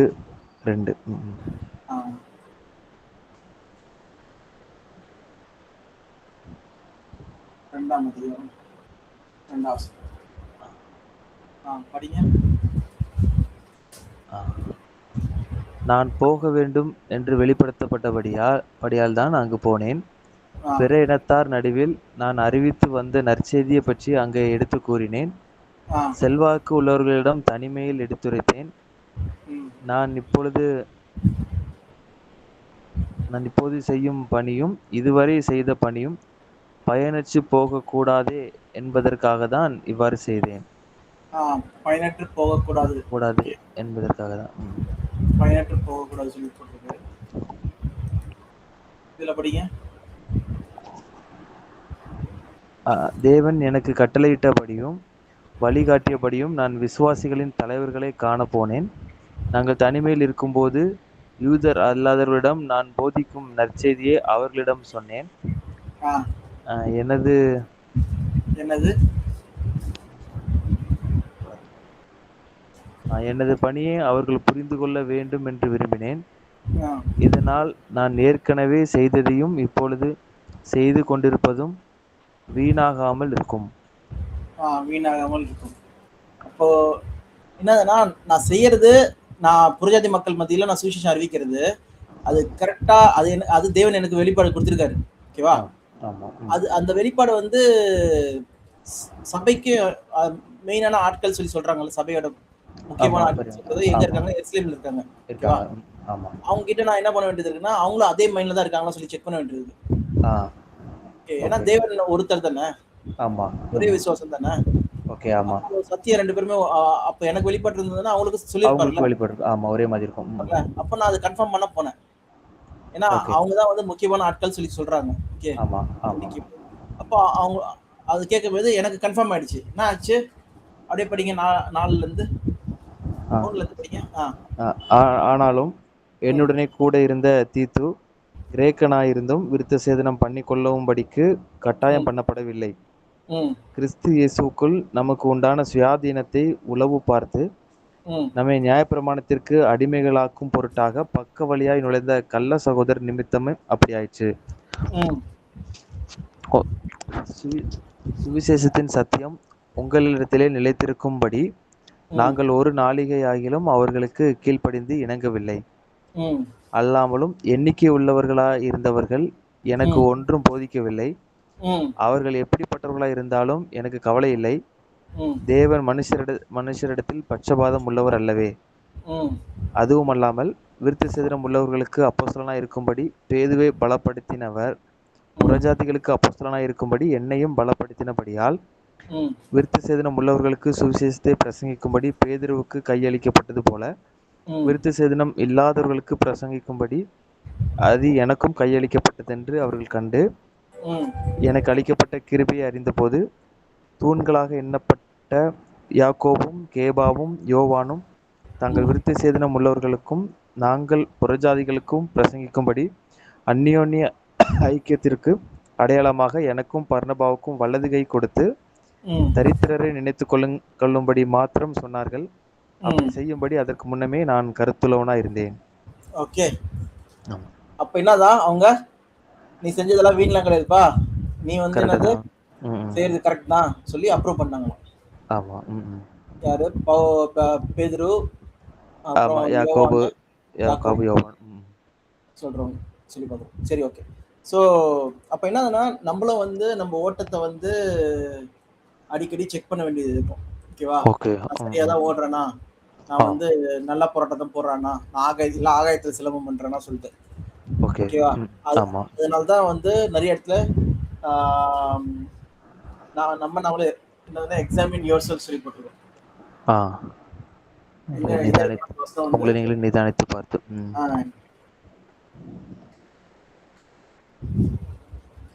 2 கொரிந்தியர் 13ஆம் அதிகாரம் 5ஆம் வசனம்.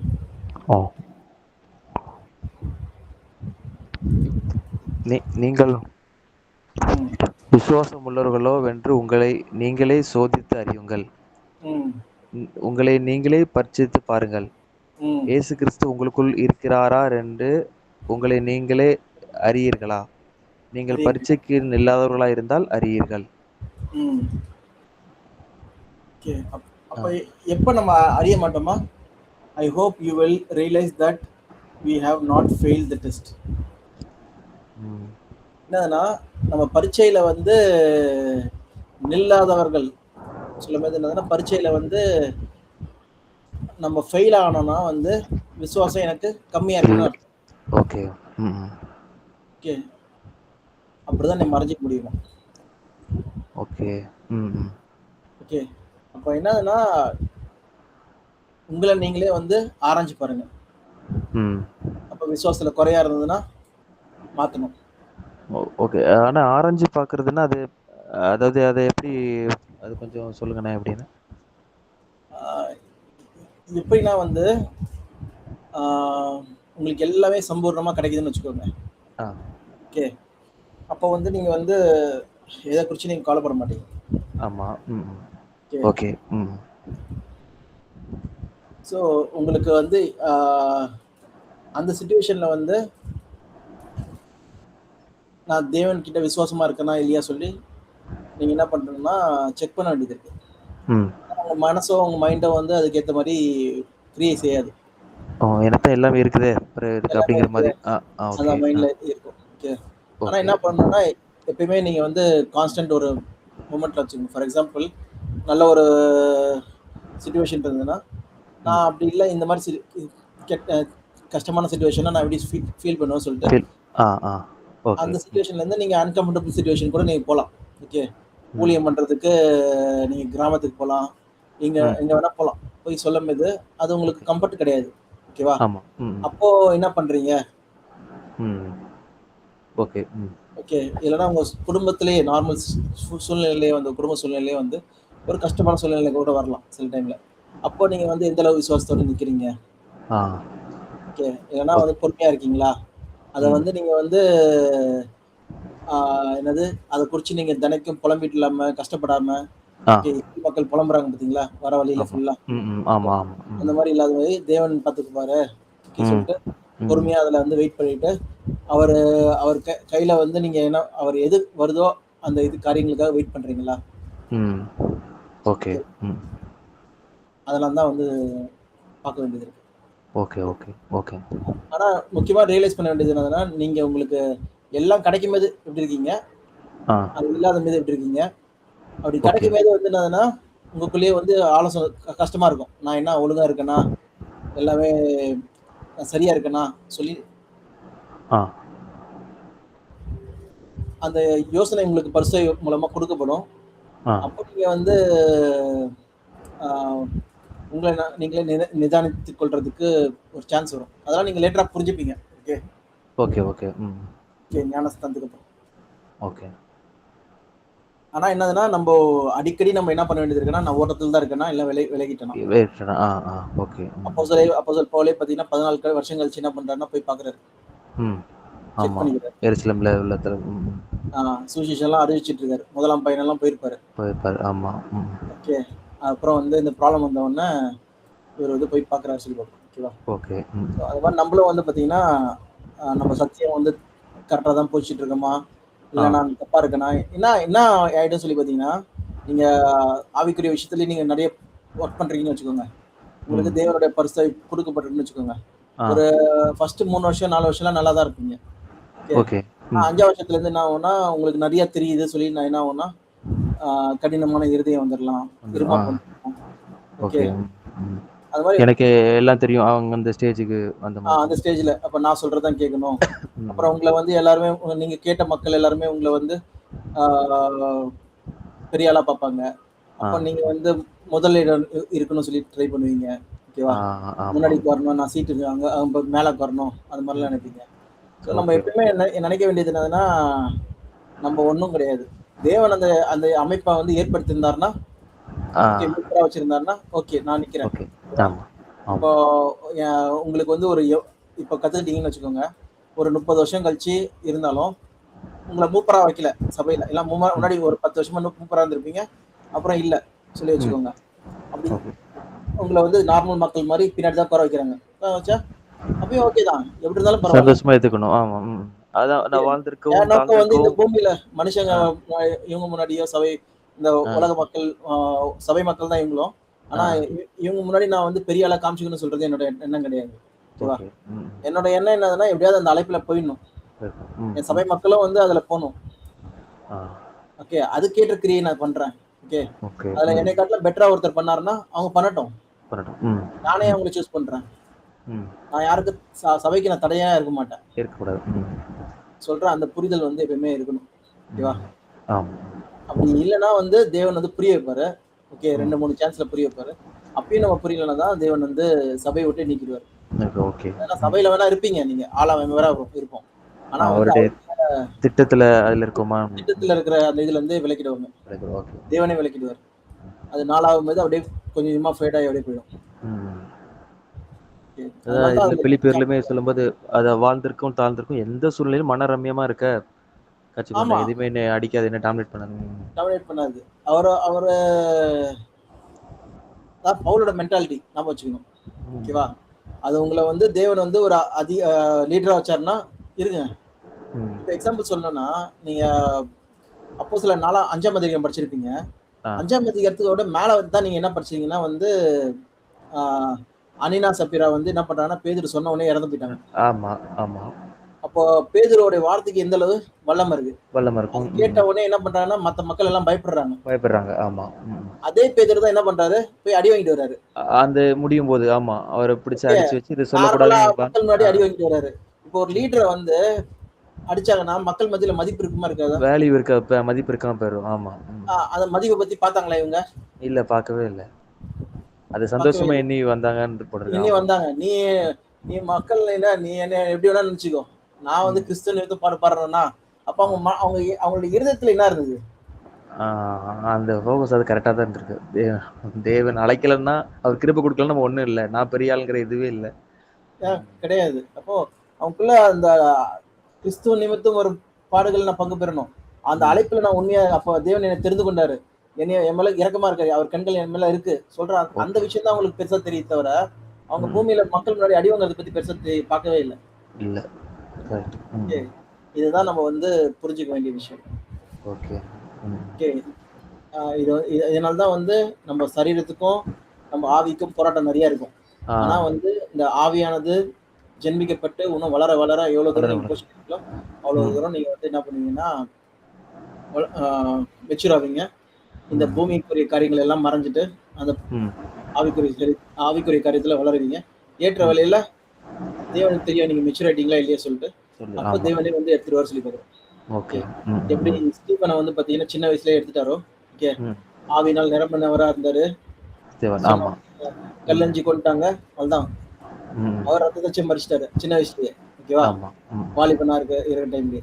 ஆனா இவர் சில பேருக்கு வந்து என்னன்னா பர்பஸ் முடிகிற வரைக்கும் அவங்களை வந்து வச்சிருந்தாரு. யோவான், பவுல் அவங்க எல்லாம் போல.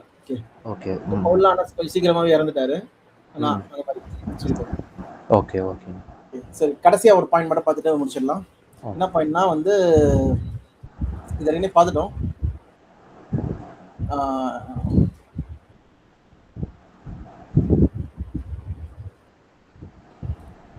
1 கொரிந்தியர் 6ஆம் அதிகாரம்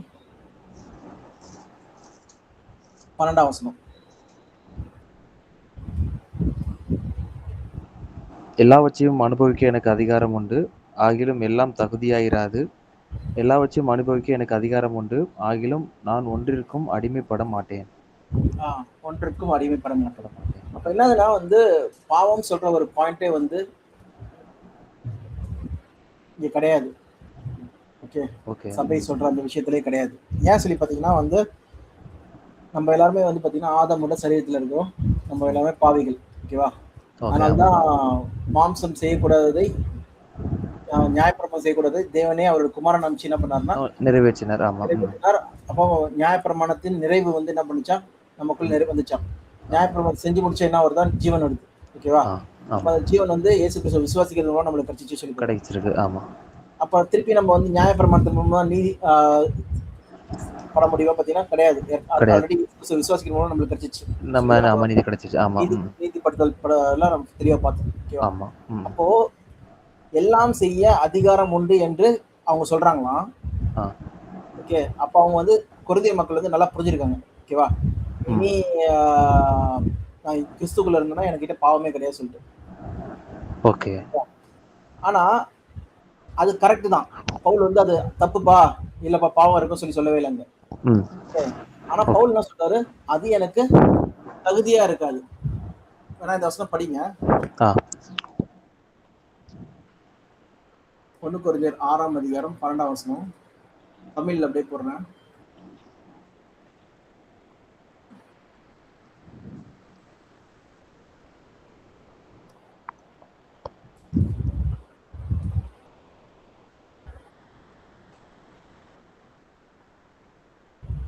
படிங்க. கொஞ்சம் பெருசாக்குங்க, ஜூம் பண்ணுங்க. எதையும் செய்ய எனக்கு உரிமை உண்டு என்கிறீர்கள். பாத்தீங்களா? என்கிறீர்கள் சொல்ற வார்த்தை வந்து அங்க வந்திருக்காது தமிழ்ல. இல்ல, ஆமா, இதுல இல்ல. ஓகே, என்கிறீர்கள் சொல்லும்போது கொரிந்தியர் மக்கள் சொல்றாங்க. ஓகே, என்கிறீர்கள். பவுல் என்ன சொல்றாரு? ஆனால் எல்லாமே பிரயோஜனமானவை அல்ல. பிரயோஜனமானவை அல்ல. அப்ப பவுல் வந்து அப்படிலாம் சொல்லக்கூடாது, எதையும் செய்ய உங்களுக்கு அதிகாரம் இருக்கு சொல்லும்போது, இல்ல அதெல்லாம் அதிகாரம் இல்ல அப்படி சொல்லல அவரு. அவர் என்ன சொல்றாருன்னா, அது பிரயோஜனம் இல்ல, செஞ்சீங்கன்னா அது உங்களுடைய ஆவிக்குரிய பிரயோஜனம் அல்ல. அல்ல. ஓகே, பாவம் சொல்லல, ஆவிக்குரிய பிரயோஜனம் அல்ல. இப்போ அந்த பாவம் சொல்ற அந்த செக்ட் மாறிட்டு நம்மளுக்கு என்ன ஆயிடுச்சு? எது பிரயோஜனம் உண்டு இல்லையா அந்த ஸ்டேஜுக்கு வந்தாச்சு. அந்த செக்ட் போயிடுச்சு. ஓகேவா? ஓகே. பாத்தீங்கன்னா பாவம் சொல்றது என்னதுன்னா, நீங்க கொலை செய்யறது, திருடுறது, ஓகே, அப்புறம் இச்சிக்கிறதுனா பொய் சொல்றது, அப்புறம் மற்றவங்களுடைய பொருளை வந்து வஞ்சிக்கிறது, அந்த மாதிரி காரியங்கள்லாம் நீங்க சொல்லலாம். ஓகேவா? ஆனா நீங்க வந்து சுவிசேஷம் செய்யாதபடிக்கு தேவனுடைய நற்காரியங்கள் தெரிஞ்சிட்ட பிறகு, சத்தியம் தெரிஞ்சிட்ட பிறகு அதை நீங்க பொழைச்சு வைக்கிறதே என்னதான்? சொல்லாம இருக்கிறது என்னதான்? அது பாவம் தான். புரியுதா? ஆமா. அது வந்து உங்களுடைய பிரயோஜனம் கிடையாது. இருதயத்தில் விசுவாசிக்கணும், வாயினால் அறிக்கை பண்ணப்படணும். ஆமா, பண்ணணும். ஓகே, அது சொல்லாம இருந்தாலே உங்களுடைய பிரயோஜனம் கிடையாது. ஓகே. அப்ப பார்க்கும்போது நம்மளோட செக்ட் வந்து பாவத்தோட முடியல. நம்மளுக்கு என்னதான் கொடுக்கப்பட்ட அந்த இதுக்கு உண்மையா இருக்கணுமா? ஓகே. நம்மளை மீட்டதே அதுக்கு மேல பிரயோஜனமானதை பேச்சுக்கொள்றதுக்கு, அதை செய்யறதுக்காக தான். ஆமா, அதை செய்யறதுக்காக தான். அப்ப பார்க்கும்போது நம்மளுக்கு பிரயோஜனம் இருக்கு, பிரயோஜனம் இல்லை சொல்ற செக்ட் தான் வருது. அப்ப எந்த ஒரு விஷயத்திலையும் நீங்க பார்க்கும்போது என்னதுன்னா, பூமிக்குரிய அர்த்தம் நீங்க செயல்படும் போது பாத்தீங்கன்னா, நான் இது வந்து என்னுடைய ஆவிக்குரிய விஷயத்துக்கு இது பிரயோஜனமா இல்லையா, அந்த ஸ்டேஜுக்கு வந்துடும். அதுதான் நீங்க பார்க்கணும் அடுத்தபடியா. மற்றபடி பாவம் செய்யக்கூடாது, டிவி பார்க்க கூடாது, நான் இது வந்து என்னது, நான் வெளில சுத்தக்கூடாது, நான் இங்க பண்ணக்கூடாது, அங்க பண்ணக்கூடாது சொல்ற அந்த விஷயத்தெல்லாம் தாண்டி என்ன பண்றீங்க? நான் வந்து அந்த ரெஸ்ட்ரிக்ஷன் கட்டளைகள், ஓகேவா, அந்த மாதிரி ரெஸ்ட்ரிக்ஷன்லாம் இருந்துட்டு இது என் பிரயோஜனம் இல்லையா அந்த பாயிண்ட்க்கு நீங்க போயிடுறீங்க சொல்லி பார்க்கணும். அதுதான் இங்க சொல்ல வரேன். ஓகே. அதே மாதிரி அப்படியே அடுத்து பாருங்க. எதையும் செய்ய எனக்கு உரிமை உண்டு, ஆனால் நான் எதற்கும் அடிமையாக மாட்டேன். அப்ப என்ன ஆகும்னா வந்து, நீங்க டிவி பாக்குறீங்கன்னு வச்சுக்கோங்க, அது பைபிள்ல எங்கேயுமே டிவி பாக்குறது தப்புன்னு சொல்லி போடவே இல்லை. ஆமா. 613 கட்டளையும் எந்த ஒரு கட்டளையும் இல்ல. டிவி அப்ப இன்வென்ட் பண்ணல. இல்ல, ஆமா, கிடையாது. ஓகேவா? அப்ப வந்து அது அந்த மாதிரி பார்த்துட்டே இருந்தேன்னா அது எனக்கு பிரயோஜனம் இல்லையா? பிரயோஜனம் இல்ல. ஆனா பார்த்துட்டே இருந்தேன்னா அது என்ன பண்ணும்? டாமினேட் பண்ணிடும். இப்ப மொபைல்ல வந்து நான் வந்து வீடியோ பார்த்துட்டே இருந்தேன்னா அது என்னையா? ஆமா, அது டைம் வேஸ்ட், என்ன ஃபுல்லா அதுக்குள்ளே வச்சிரும், திரும்ப அந்த இன்ட்ரெஸ்ட் வரும். அது என்ன டாமினேட் பண்ணிடும். பிரயோஜனமே இல்ல. அது என்ன ஆளுகை பண்ணும். ஆமா. அப்ப நான் என்ன பண்றேன்? நான் எதுக்கும் அடிமை பட மாட்டேன். அதுக்கு அடிமையான மாதிரி ஆயிரும். இந்த கான்டெக்ஸ்ட்ல நாம போயிடுறோம். ஓகேவா? அப்ப நான் என்ன பண்றேன்னா, பிரயோஜனமானது மட்டும் தான் நான் பண்ணணும்னா அது எது பிரயோஜனம்? இப்ப தேவ காரியங்கள். ஓகேவா? குடும்பத்துல வந்து வேலை இருக்கா, அந்த வேலை செய்யறேன். ஆனா அதை காட்டுல ப்ரையாரிட்டி எது? ப்ரையாரிட்டி பேசிஸ்ல நம்ம செய்யணுமா? அப்ப நம்ம வாழ்க்கையை வந்து பிரயோஜனமா வாழ்க்கைய யூஸ் பண்ணிக்கணும் சொல்லி பார்க்கணும். ஓகே. பிரயோஜனம் இல்லாத வாழ்க்கைக்கு சொல்லி சொல்றதுதான் பாக்குறது. கிரைஸ்ட் நம்மளை வந்து பாவத்திலிருந்து நம்ம செய்ய வேண்டிய விஷயம் என்னதுன்னா, சுவிசேஷம் அறிவிக்க வேண்டியது, சபைக்கு சாட்சியா இருக்க வேண்டியது, குடும்பத்தை வந்து சபை மக்கள் குடும்பத்தார் வந்து உங்க ஓட்டத்துக்கு தடை இல்லாம இருந்தாங்கன்னா அவங்கள வந்து நீங்க டேக் கேர் பண்ணுறது உங்க கடமை தான். ஓகே. ஓகே. ஆஹ் பெற்றோரையா இருக்கட்டும், அதே நேரத்துல பிள்ளைகளையா இருக்கட்டும், மனைவியா இருக்கட்டும், எல்லாரையும் பாத்துக்கிறது நம்ம கடமை தான். ஓகேவா? கடமை தான். ம். ஸோ இதுதான் நம்ம தெளிவாக பார்த்துருக்கோம். ஸோ இதுதான் இந்த இதோட முடியுது ஓகேண்ணா. முதலாவது படம். நெக்ஸ்ட் வந்து என்னதுன்னா, நிறைய சபையில வந்து பாத்தீங்கன்னா பரிசுத்தமா வாழ்றது தான் நீங்க தேவனை கேட்கிற ஒரு பணி சொல்லுவாங்க. இன்னொரு சபையில என்ன சொல்லுவாங்கன்னா வந்து மிஷினரி மாதிரி நீங்க வந்து ஊழியம் பண்ணாதான் வந்து தேவனுக்கு ஏற்ற பணி. இன்னொரு சபையில என்ன சொல்லுவாங்கன்னா, நீங்க ஏழைகளுக்கு உதவி செய்யணும், திக்கற்ற பிள்ளைகளை வந்து நீங்க பாத்துக்கணும். இவன் நம்ம கலாத்தியர்ல கூட பார்த்தோம் பாத்தீங்களா, திக்கற்ற பிள்ளைகளை பாத்துக்கணும் சொல்லிட்டு ஏழைகளுக்கு நீங்க உதவி செய்யணும் சொல்லி ஆமா, தரித்திரை நினைத்துக் கொள்ளுங்கள். அந்த மாதிரி தரித்திரை நினைத்துக் கொள்ளுங்கள். ஸோ அந்த மாதிரி அதை செய்யணும், ஆர்ஃபனேஜ் பார்க்கணும், அந்த மக்களுக்கு உதவி செய்யணும். ஸோ அதை எடுத்துப்பாங்க. தீங்கு செய்ய எந்த ஒரு மிருகத்துக்கும் நீங்க தீங்கு செய்யக்கூடாது, ஓகே சொல்றத எடுத்துப்பாங்க. பரிசுத்தமா வாழ்றதுன்னா பொய் சொல்லக்கூடாது, நகை போடக்கூடாது, ஓகே வெள்ளத்துக்கு போட்டுக்கணும் சொல்ற அந்த இதெல்லாம் சொல்லுவாங்க ஒருத்தரும். ஓகே. அதே மாதிரி நீங்க எடுத்த அந்த எபேசியர் 6ஆம் அதிகாரத்துல இருக்க அந்த சர்வாயுத வர்க்கம் அந்த போல அதை வந்து நம்ம தரித்து கொள்ளணும், அப்படிப்பட்ட மக்களா இருக்கணும். சில பேர் என்ன சொல்லுவாங்க, பேதுரு சொல்ற மாதிரி வந்து இதையோட சேர்த்துக்கணும், இதோட சேர்த்துக்கணும். ஸோ அப்போ இத்தனை வகையான வார்த்தைகள் இருக்கு. பரிசுத்தவான் எவனும் தேவனை பார்க்கறான்னு சொல்லி சொல்றது. ஓகே, பரிசுத்தமா வாழ்றதுதான் நம்மளோட நோக்கம், கோலு சொல்ற ஒரு சபையே இயங்கும். ஓகே, பெந்திகோஸ்தல் சபைகள். ஸோ ஆண்டவரை இயேசு கிறிஸ்து இதான் சொன்னாரா? அப்ப நம்ம செய்ய வேண்டிய வேலை என்னது? ஓகே சொல்றதா நம்ம பார்க்க போறோம். அது வந்து எல்லா சபையிலிருந்து பார்க்க போறோம். ஓகே, எல்லா வசனங்களையும் வச்சு பார்க்க போறோம். ஓகே. இது நம்ம நாளைக்கு பார்க்கலாம். இது வரைக்கும் நான் பார்த்ததுல கிளியரா இருக்கா? ஓகேண்ணே, நமக்கு இருக்க சபையின் அழைப்பு, அதோடைய மகத்துவம், சபைனா என்னது, அது எவ்வளவு இம்பார்ட்டன்ட். ஆமா, அது ரகசியம், அது வெளிப்படுத்திருக்காரு. ஆமா, பாவத்துக்கு கீழே நம்ம கிடையாது, நம்ம அதெல்லாம் மீட்கப்பட்டுட்டு நீதிப்படுத்தப்பட்டோம். இப்போ மறுபடியும் பிறக்கிறது, ஞானஸ்தானம் எல்லாமே நம்ம பார்த்துட்டோம். ஸோ இப்போ நம்ம செய்ய வேண்டிய கிரியை என்னது சொல்றதுதான் நம்ம நெக்ஸ்ட். எல்லா மற்ற சபைகள்லாம் என்ன சொல்றாங்க, ஒட்டுமொத்தமா என்ன சொல்றாங்க, என்ன சொல்லுது சொல்லி நான் பார்க்க போறேன். ஓகே, ஒவ்வொரு சபையும் என்னென்ன வசனங்கள் எடுத்துக்கிறாங்க, அந்த மாதிரி சொல்றாங்க. ஆனா பைபிள் என்ன சொல்லுது, என்ன சொல்லுது, என்ன சொல்லுச்சு, ஆதித்ய சபை என்ன வச்சிருந்தாங்க, அதான். ஓகேண்ணா, ஆமா கரெக்ட். சரிப்பா, வேற ஏதாவது கேள்வி இருக்கா? இல்லைண்ணே, இப்போ ஓரளவுக்கு நல்லா புரியுது. இன்னும் அடுத்த இந்த இன்ட்ரெஸ்ட் வந்துச்சு. இப்போ எனக்கு காலையில அதான் தோணுச்சு. ஏன்னா இப்போ முன்னாடி மினிஸ்ட்ரி போகும்போது ஒரு சில சர்ச்சஸ்க்கு ஒரு சில ஊழியர்கள் மட்டும் அனுப்புவாங்க. அவங்க இதை எய்ம் பண்ணுவாங்க, இதை தான் அவங்க சைடில் பேசுவாங்க, அதுக்கேற்றாப்புல பேசுங்க அப்படின்னு சொல்லி அனுப்புவாங்க. அப்போ நான் இன்னைக்கு காலையில் அதை யோசித்தேன். திருச்சபையின் அழைப்புங்கிற போது ஒவ்வொரு சபைக்கு ஏற்றப்ப மாறுதா, அல்லது பைபிள் அப்படியே சொல்லியிருக்கு அப்படின்னு நான் பார்த்தேன். நான் யோசித்து பார்த்தேன். நம்ம அடுத்ததுல பார்க்கும்போது கிளியர் கிடைக்கும். கரெக்ட். ஆமா, சில இடத்துல டைரக்டா சொல்லி விட்டுருவாங்க. இதெல்லாம் வந்து அந்த மாதிரி இதெல்லாம் பாத்தீங்கன்னா மிஷனரிஸ் ஊழியம் பண்றது, ஓகே, சர்ச்சை கட்டிட்டே இருக்கிறது ஒரு இடத்துல அந்த மாதிரி. ஆமா, இதே நீங்க சிஎஸ்ஐ பாத்தீங்கன்னா அது எதுவுமே இருக்காது, பரிசுத்தமும் இருக்காது. ஆமா, அவங்க வாரத்துக்கு ஒரு சின்ன, அதாவது ஸ்ட்ராங்காவே சொல்லக்கூடாது, அவங்களுக்கு பேசிடக்கூடாது. ஆமா, ஸ்ட்ராங்குன்னு சொல்றத விட பைபிள் வசனத்தை சொல்லக்கூடாது, அந்த ஒரு நல்ல போதனை மாதிரி போதிச்சுட்டு போயிருங்க, அவ்வளவுதான். அப்படிதான் அதை கேட்கறது. அந்த ஸ்டேஜுக்கு இருந்தா போதும், அந்த ஸ்டேஜ் நீங்க பேசினாலே போதும். டெப்த் இன்னும் சொல்லலாம், டெப்தா பேசாதீங்க அப்படின்னு சொல்லுவாங்க சில. அதுலயுமே கேட்டிருக்கேன். பேசினாலும் உள் வாங்குற மாதிரி இருக்காது. அது அந்த ரெஸ்பான்ஸ் அந்த கிளியர் இருக்க சொல்லும் போது சில இடத்துல ரைட் நம்ம போதிக்கிறோம் அப்படின்னு கற்றுக் கொடுத்துட்டு வந்துருவோம். அப்படி இருக்கிற கொஞ்சம் ஸ்ட்ராங்கான்னு சொன்ன கொஞ்சம் நல்லா தெரிஞ்சு பேசுற ஐயர் ரெவரண்ட்டையுமே அவங்க அக்செப்ட் பண்ண மாட்டேறாங்க. ஒரு வருஷத்துக்கு மேலே இருக்க விட மாட்டேறாங்க, தூக்கி ட்ரான்ஸ்ஃபர் அடிச்சிடுறாங்க. ஆமா, ஓகே. அப்போ கிடையாது. அப்போ ஒவ்வொரு இடத்துக்கு ஏத்தாப்புல, ஒரு ஊருக்கு ஏத்தாப்புல, ஒவ்வொரு டினாமினேஷனுக்கு ஏத்தாப்புல மாறிக்கிட்டே இருக்கு. அப்போ பைபிள் என்ன சொல்லுது, அப்ப ஏன் நம்ம கிறிஸ்தவன் எப்படி நம்ம தைரியமா பைபிளை தூக்கிட்டு அதை காமிச்சு சொல்றோம் அப்படிலாம் வந்திருக்கு எனக்கு. ஆமா, அதான் அது நெக்ஸ்ட் இதுல பார்க்கலாம் டீடைலா. ஓகே.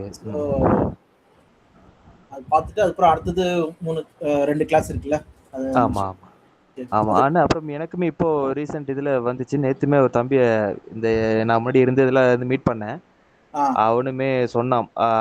நிறைய ஷேர் பண்ணான். அது இப்போ நானும் அது யோசித்து பார்த்தேன். இப்போ சின்ன பிள்ளைங்களுக்கு அப்போ இப்போ மீட்டிங் நடத்துறோம், நம்ம காஸ்பல் பேசுவோம். சில இடத்துல ஒரு டைம் தான் மீட் பண்ற மாதிரி இருக்கும். சில இடத்துல 5 நாள் கேப் போட்டு மீட் பண்ற மாதிரி இருக்கும்.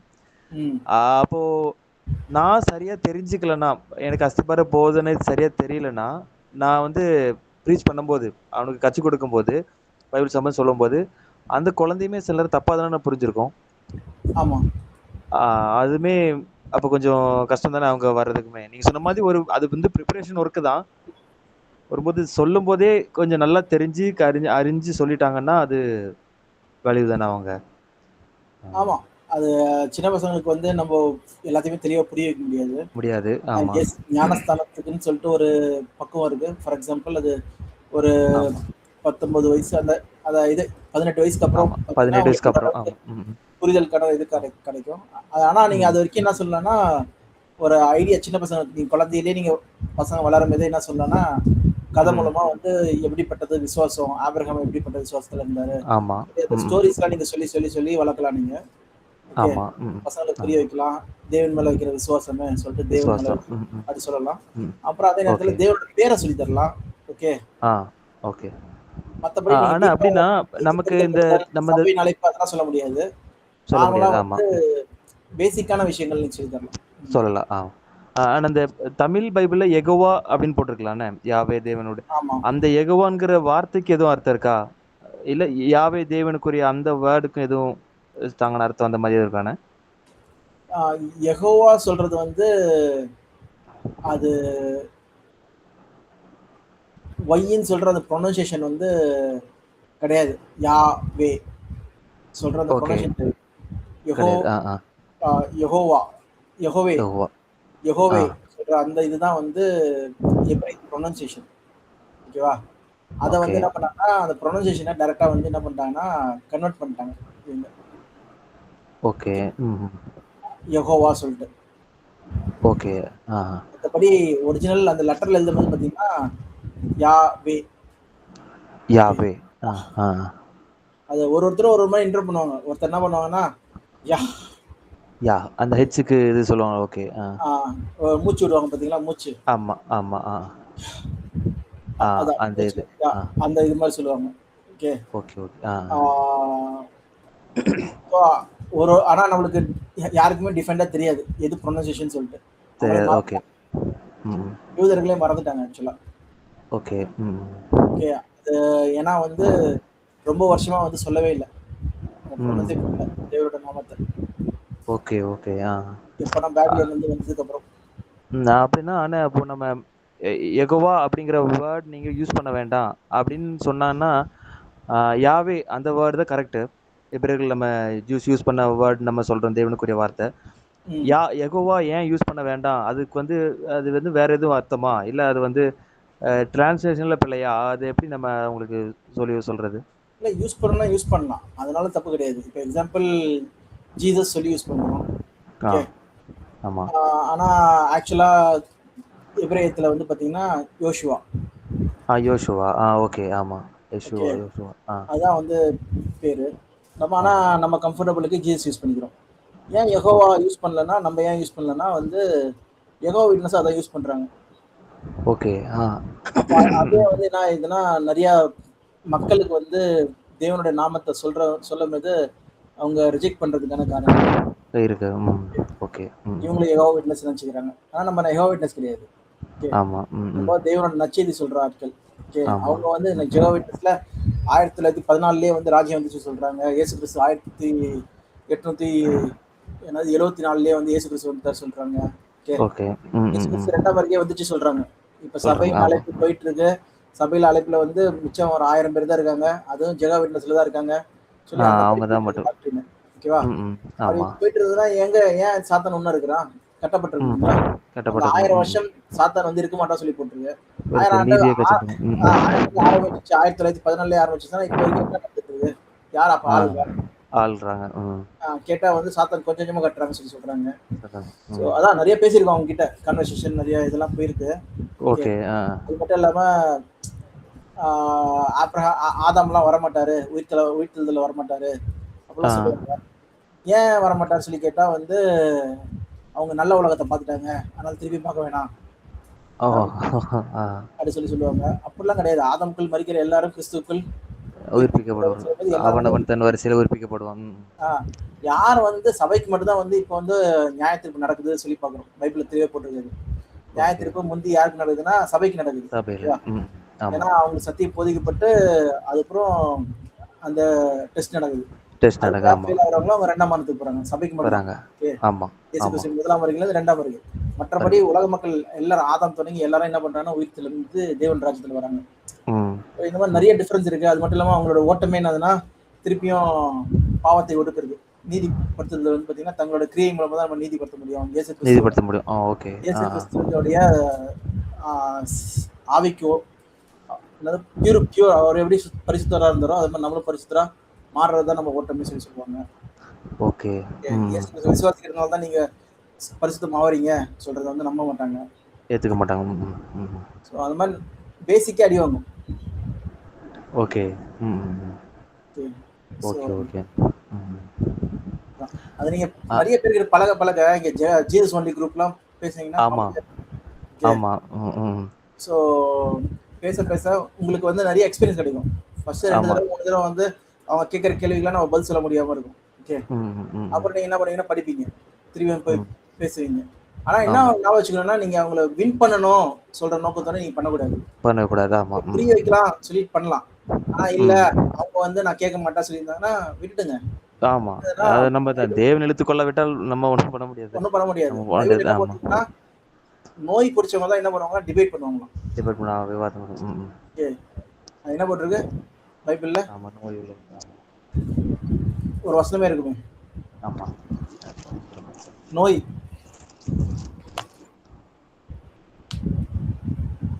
தீமோத்தேயுல தானே, தீத்து நினைக்கிறேன்.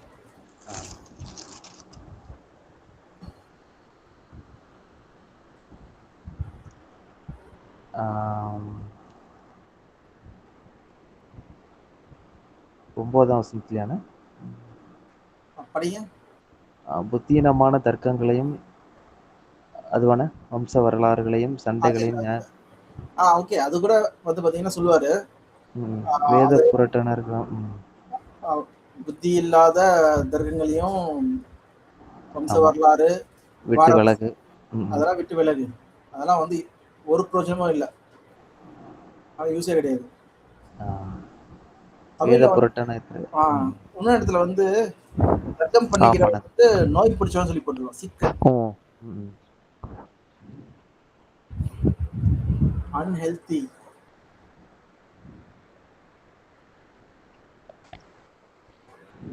படிங்க தீமோத்தேயு 6ஆம் அதிகாரம் 4ஆம் வசனம்.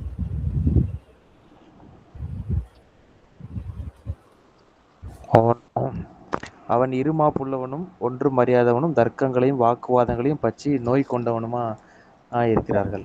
நோய்னா என்னது? ஒரு டிசீஸ். ஆமா, பரவிட்டே இருக்கும். தர்க்கங்களையும் வாக்குவாதங்களையும் குறித்த நோய்.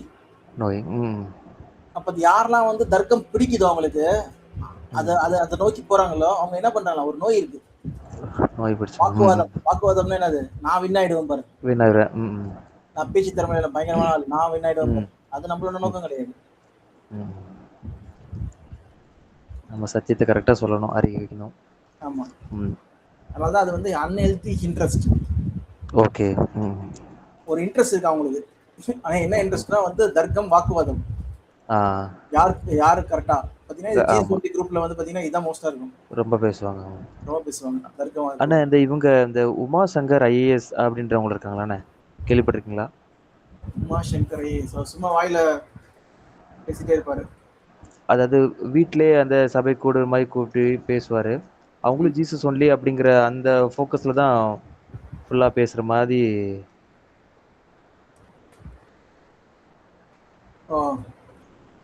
ஏன்னா கொஞ்ச நாளைக்கு முன்னாடி நான் அங்கே மினிஸ்ட்ரியில் இருக்கும்போது ஒரு பெரிய ஆர்கனைசேஷன் ஜூம் வாயிலா மீட்டிங் நடக்கும். கொரோனா டைம்ல இருந்துச்சு.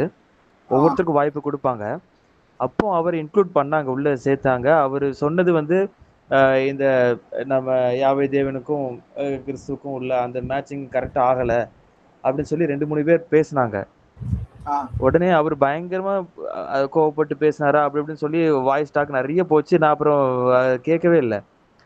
பார்த்தா அவர் வந்து அதுக்கப்புறம் அந்த குரூப் மேலேயே கவர்மெண்ட்ஸ்ல இருந்து கம்ப்ளைண்ட் பண்ற அளவுக்கு அது போயிருச்சு. அப்படி என்னன்னு சொல்லி பார்த்தா அவர் சொல்றதுதான் கரெக்ட் அப்படிங்கிற மாதிரி நம்ப வைக்கிறாரு, ஏத்துக்க வைக்கிறாரு. இங்க ஒரு சில பேர் நம்ம ஊழியக்காரங்க ஏத்துக்கல. கடைசியில் என்ன சொல்லி பார்த்தா இயேசு ஒருவர் தான், அவர் தான் தேவன், அவரோட பத்தி தான் பேசுறேன்னு சொல்லி மத நம்பிக்கையின் அடிப்படையில் நான் இவங்க குரூப்ல கேஸ் போடுறேன். அப்புறம் அந்த அட்மின் எல்லாருக்குமே சாரி கேட்டு நான் குரூப்பை வந்து எல்லாரையும் ரிலீவ் பண்ணி விடுறேன் அப்படிங்கிற மாதிரி சொல்றாரு. அப்புறம் நான் யோசித்து பார்த்தேன், இது வந்து ஒன்றும் அந்த அந்த சகிச்சு போறது, அந்த ஏத்துக்கிறது, அந்த மனப்பான்மையே இல்லாம போகுது இல்ல.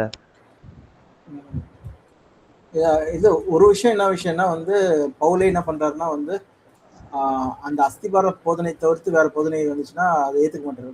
ஓகே, ஆமா, ஒரே விசுவாசம் ஒரே நம்பிக்கை அதுதான் இருக்கு சொல்லி பார்க்கறோம். ஓகேவா? ஆமா ஆமா. அதான் அதனாலதான் இந்த சுவிசேஷத்தை தவிர்த்து வேற சுவிசேஷம் கிடையாது சொல்லி சொல்றாரு.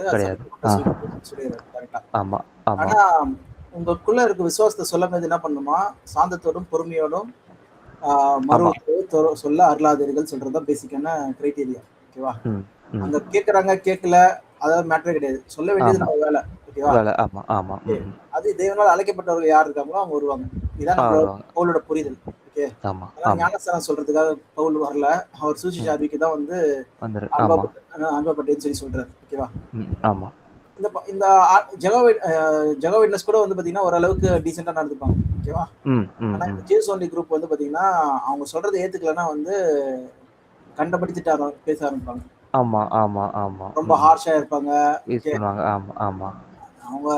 அவங்க சபைக்கெல்லாம் போயிருக்கேன், நான் போய் பேசியிருக்கேன். அவங்க 2 பேர் 3 பேர்லாம் கூடுவாங்க. கூப்பிட்டு நாங்க சொல்றதுதான் இப்படி நம்ம எப்படி வந்து நம்மள வந்து சிக்க வைக்கலாம், எப்படி வந்து மாட்ட வைக்கலாம், இப்படி ஒரு கொஸ்டின் வாங்கலாம். அப்புறம் இந்த கேள்வி பாருங்க, இந்த கேள்வி பாருங்க சொல்லிட்டு நம்ம சொன்னாலும் வந்து என்னதுன்னா ஏத்துக்க மாட்டாங்க. ஓகே, அப்படி கிடையாது சொல்லிட்டு. ஆனா அதுதான் பதிலா இருக்கும். ஆனா ஏத்துக்க மாட்டாங்க. ஆனா அவங்க வந்து அதை ஏத்துக்க மாட்டாங்க. அப்புறமா வந்து என்ன பண்ணுவாங்கன்னா அவங்க அடுத்து வேற ஏதாவது டாபிக் பேசுவாங்களா, பேசும்போது அதே ஆன்சரை வந்து இது பண்ணுவாங்க அந்த இதுக்கு. ஓகே. அதான் நம்ம மாத்திருவோம், நம்மளால மாத்த முடியுங்கிற மாதிரி நம்ம யோசிக்கவே கூடாது. இல்லைன்னா அதெல்லாம் நம்ம வேலை கிடையாது. அது தேவனுடைய வேலை. நம்ம வச்சுக்க வேண்டியது அதுதான். ஓகே, ஒருத்தவங்க அன்பா இருக்காங்க, நம்ம மனைவியை வந்து நம்ம ஆவிக்குரிய விஷயத்துல நம்ம கொண்டு வந்துடலாம் சொல்லி முடியாது. ஓகே, அது தேவன்கிட்ட ப்ரே பண்ணலாம். தேவனோட சித்தம் வந்ததுன்னா அது நடக்கும். Okay okay. நம்ம பிள்ளைகள் வந்துருவாங்க சொல்லி நினைக்கிறது வந்து நமக்கு தெரியாது. ஆமா, ப்ரே பண்ணலாம்.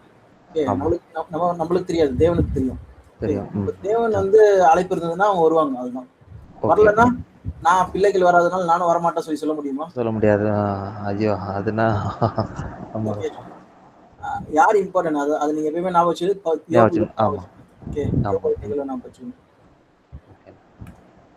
நான் இங்க சேலம்ல ஒரு தம்பி சொன்னேன்லானே, அவன் இப்போதைக்கு என்னால ஜாயின் பண்ண முடியாதுன்னு சொல்லிட்டான். ஆனா எனக்கு சீசன் டைம்ல நான் இப்பதான் அவங்க தேங்காய் பிசினஸ் பண்ற இடத்துல ஒர்க் பண்றான். எனக்கு வந்து நிறைய நாள் பார்த்துருக்கேன். அந்த டைம்லாம் ஃபுல்லா நைட் டைம்லாம் லோடு ஏறும்போது இங்கதான் இருப்பான். டைம் கொடுக்க முடியாதுனே எனக்கு கான்சென்ட்ரேஷன் பண்ணாம நான் மீட்டிங் அட்டன் பண்ணா கஷ்டமா இருக்கும்.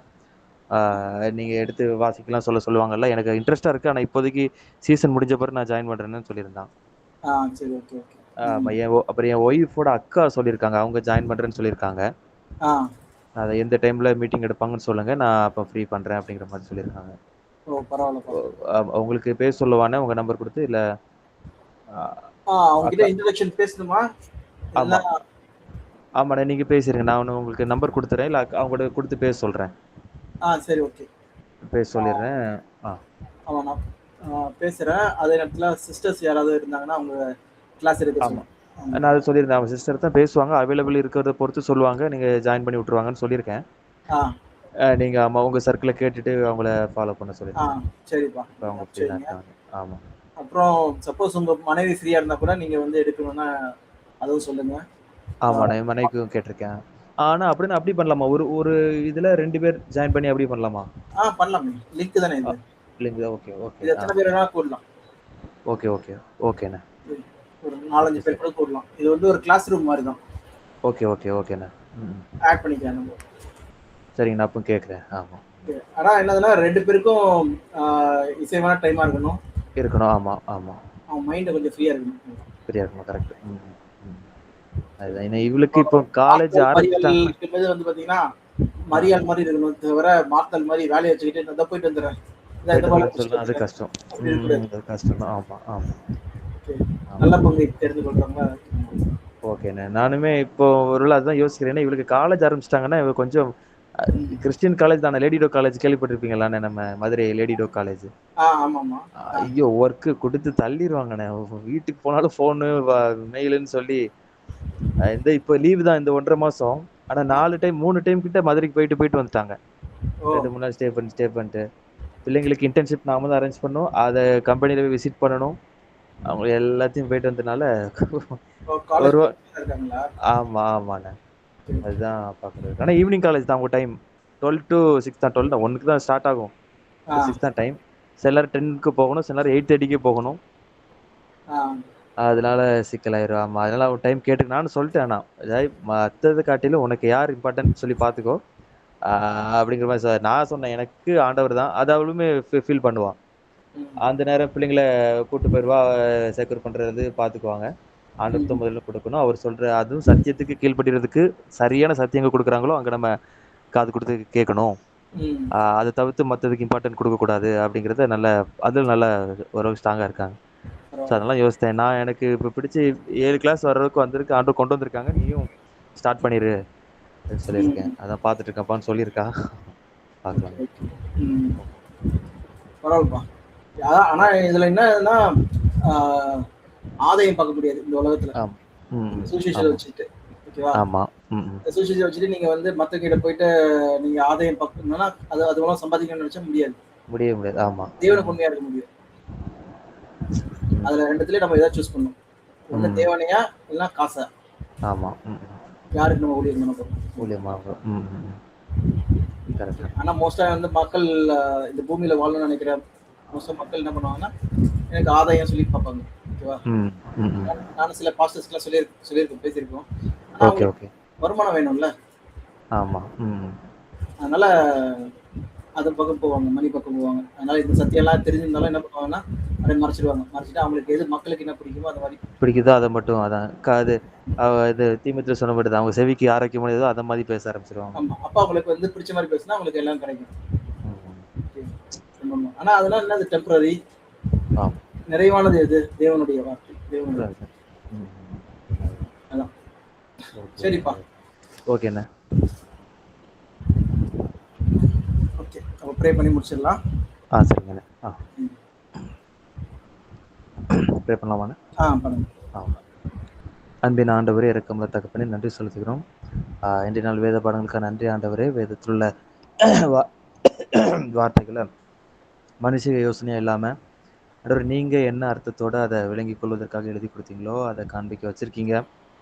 ஆண்டவரே, நாங்கள் எங்களுடைய எந்த சரீரம் பூமிக்குரிய மாம்சீக சரீரமாக இல்லை, ஆவிக்குரிய சரீரத்தை மாற்றப்பட்டு அதை ஜெனிப்பிக்கப்பட்டு மாற்றப்படுத்தி உங்களிடத்துல வர்றதுக்காக தான் நீங்கள் அதை சொன்னீங்கிற புரிய வைக்கிறீங்க. ஆண்டவரே, எங்களுடைய நாங்கள் செய்கிறது எல்லாமே ஆவிக்குரிய வாழ்க்கைக்கு பிரயோஜனமாக இருக்கான்னு சொல்லி பார்த்து செய்யணும். ஆண்டவரே, அதை நாங்கள் ஒவ்வொரு விஷயங்களும் யோசித்து சிந்தனையில் கொண்டு வந்து தேவனுக்கேற்ற சிந்தனைப்படி நீங்கள் விரும்புகிறத உங்கள் திட்டத்துக்குள்ளே இருக்கோமான்னு சொல்லி செக் பண்ணிட்டு கரெக்டாக அதை ஃபாலோ பண்ணி செய்ய நீங்கள் உதவி செய்யப்படியாக ஜெபிக்கிறோம்ப்பா. இன்னும் ஆண்டவரே, சத்தியத்தை கரெக்டாக அறிஞ்சு புரிஞ்சு அதன் அடிப்படையில் உங்களை ஃபாலோ பண்ணி அதை சாட்சியாக அறிவிப்பதற்கு நீர் எங்களை தகுதிப்படுத்தும்படியாக உமைக்கேற்ற வார்த்தையில் வார்த்தையின்படி நாங்கள் அதை நிலைத்திருந்து வளர்றதுக்கு நீங்கள் கற்றுக் கொடுக்க முடியாது ஜெபிக்கிறோம்ப்பா. அண்ணனுக்கு அவங்க ஃபேமிலிக்காக ஜெபிக்கிறோம். வர இருக்க நாளுக்காக ஆண்டவர் அந்த கிளாஸஸ்க்குரிய காரியங்களை விளக்கி சொல்லும் போது அதை திறந்த மனதோடு ஏற்றுக்கொண்டு புரிந்து கொள்ள அதை வேதத்தோடு ஆராய்ஞ்சு பார்த்து அதில் நல்லா வளர்றதுக்கு நீங்கள் கற்றுக் கொடுக்க முடியாது ஜெபிக்கிறோம். நீங்கள் மாத்திரம் மையப்படுங்க. இயேசுவின் நாமத்தில் ஜெபிக்கிறோம் நல்ல பிதாவே, ஆமென். ஓகேண்ணா. தேங்க்யூண்ணா. ஆனால் நான் நம்பர் கொடுத்துட்டு பேச சொல்லுவானே, ஒர்க்கில் இருப்பீங்களா? ஈவினிங் ஒரு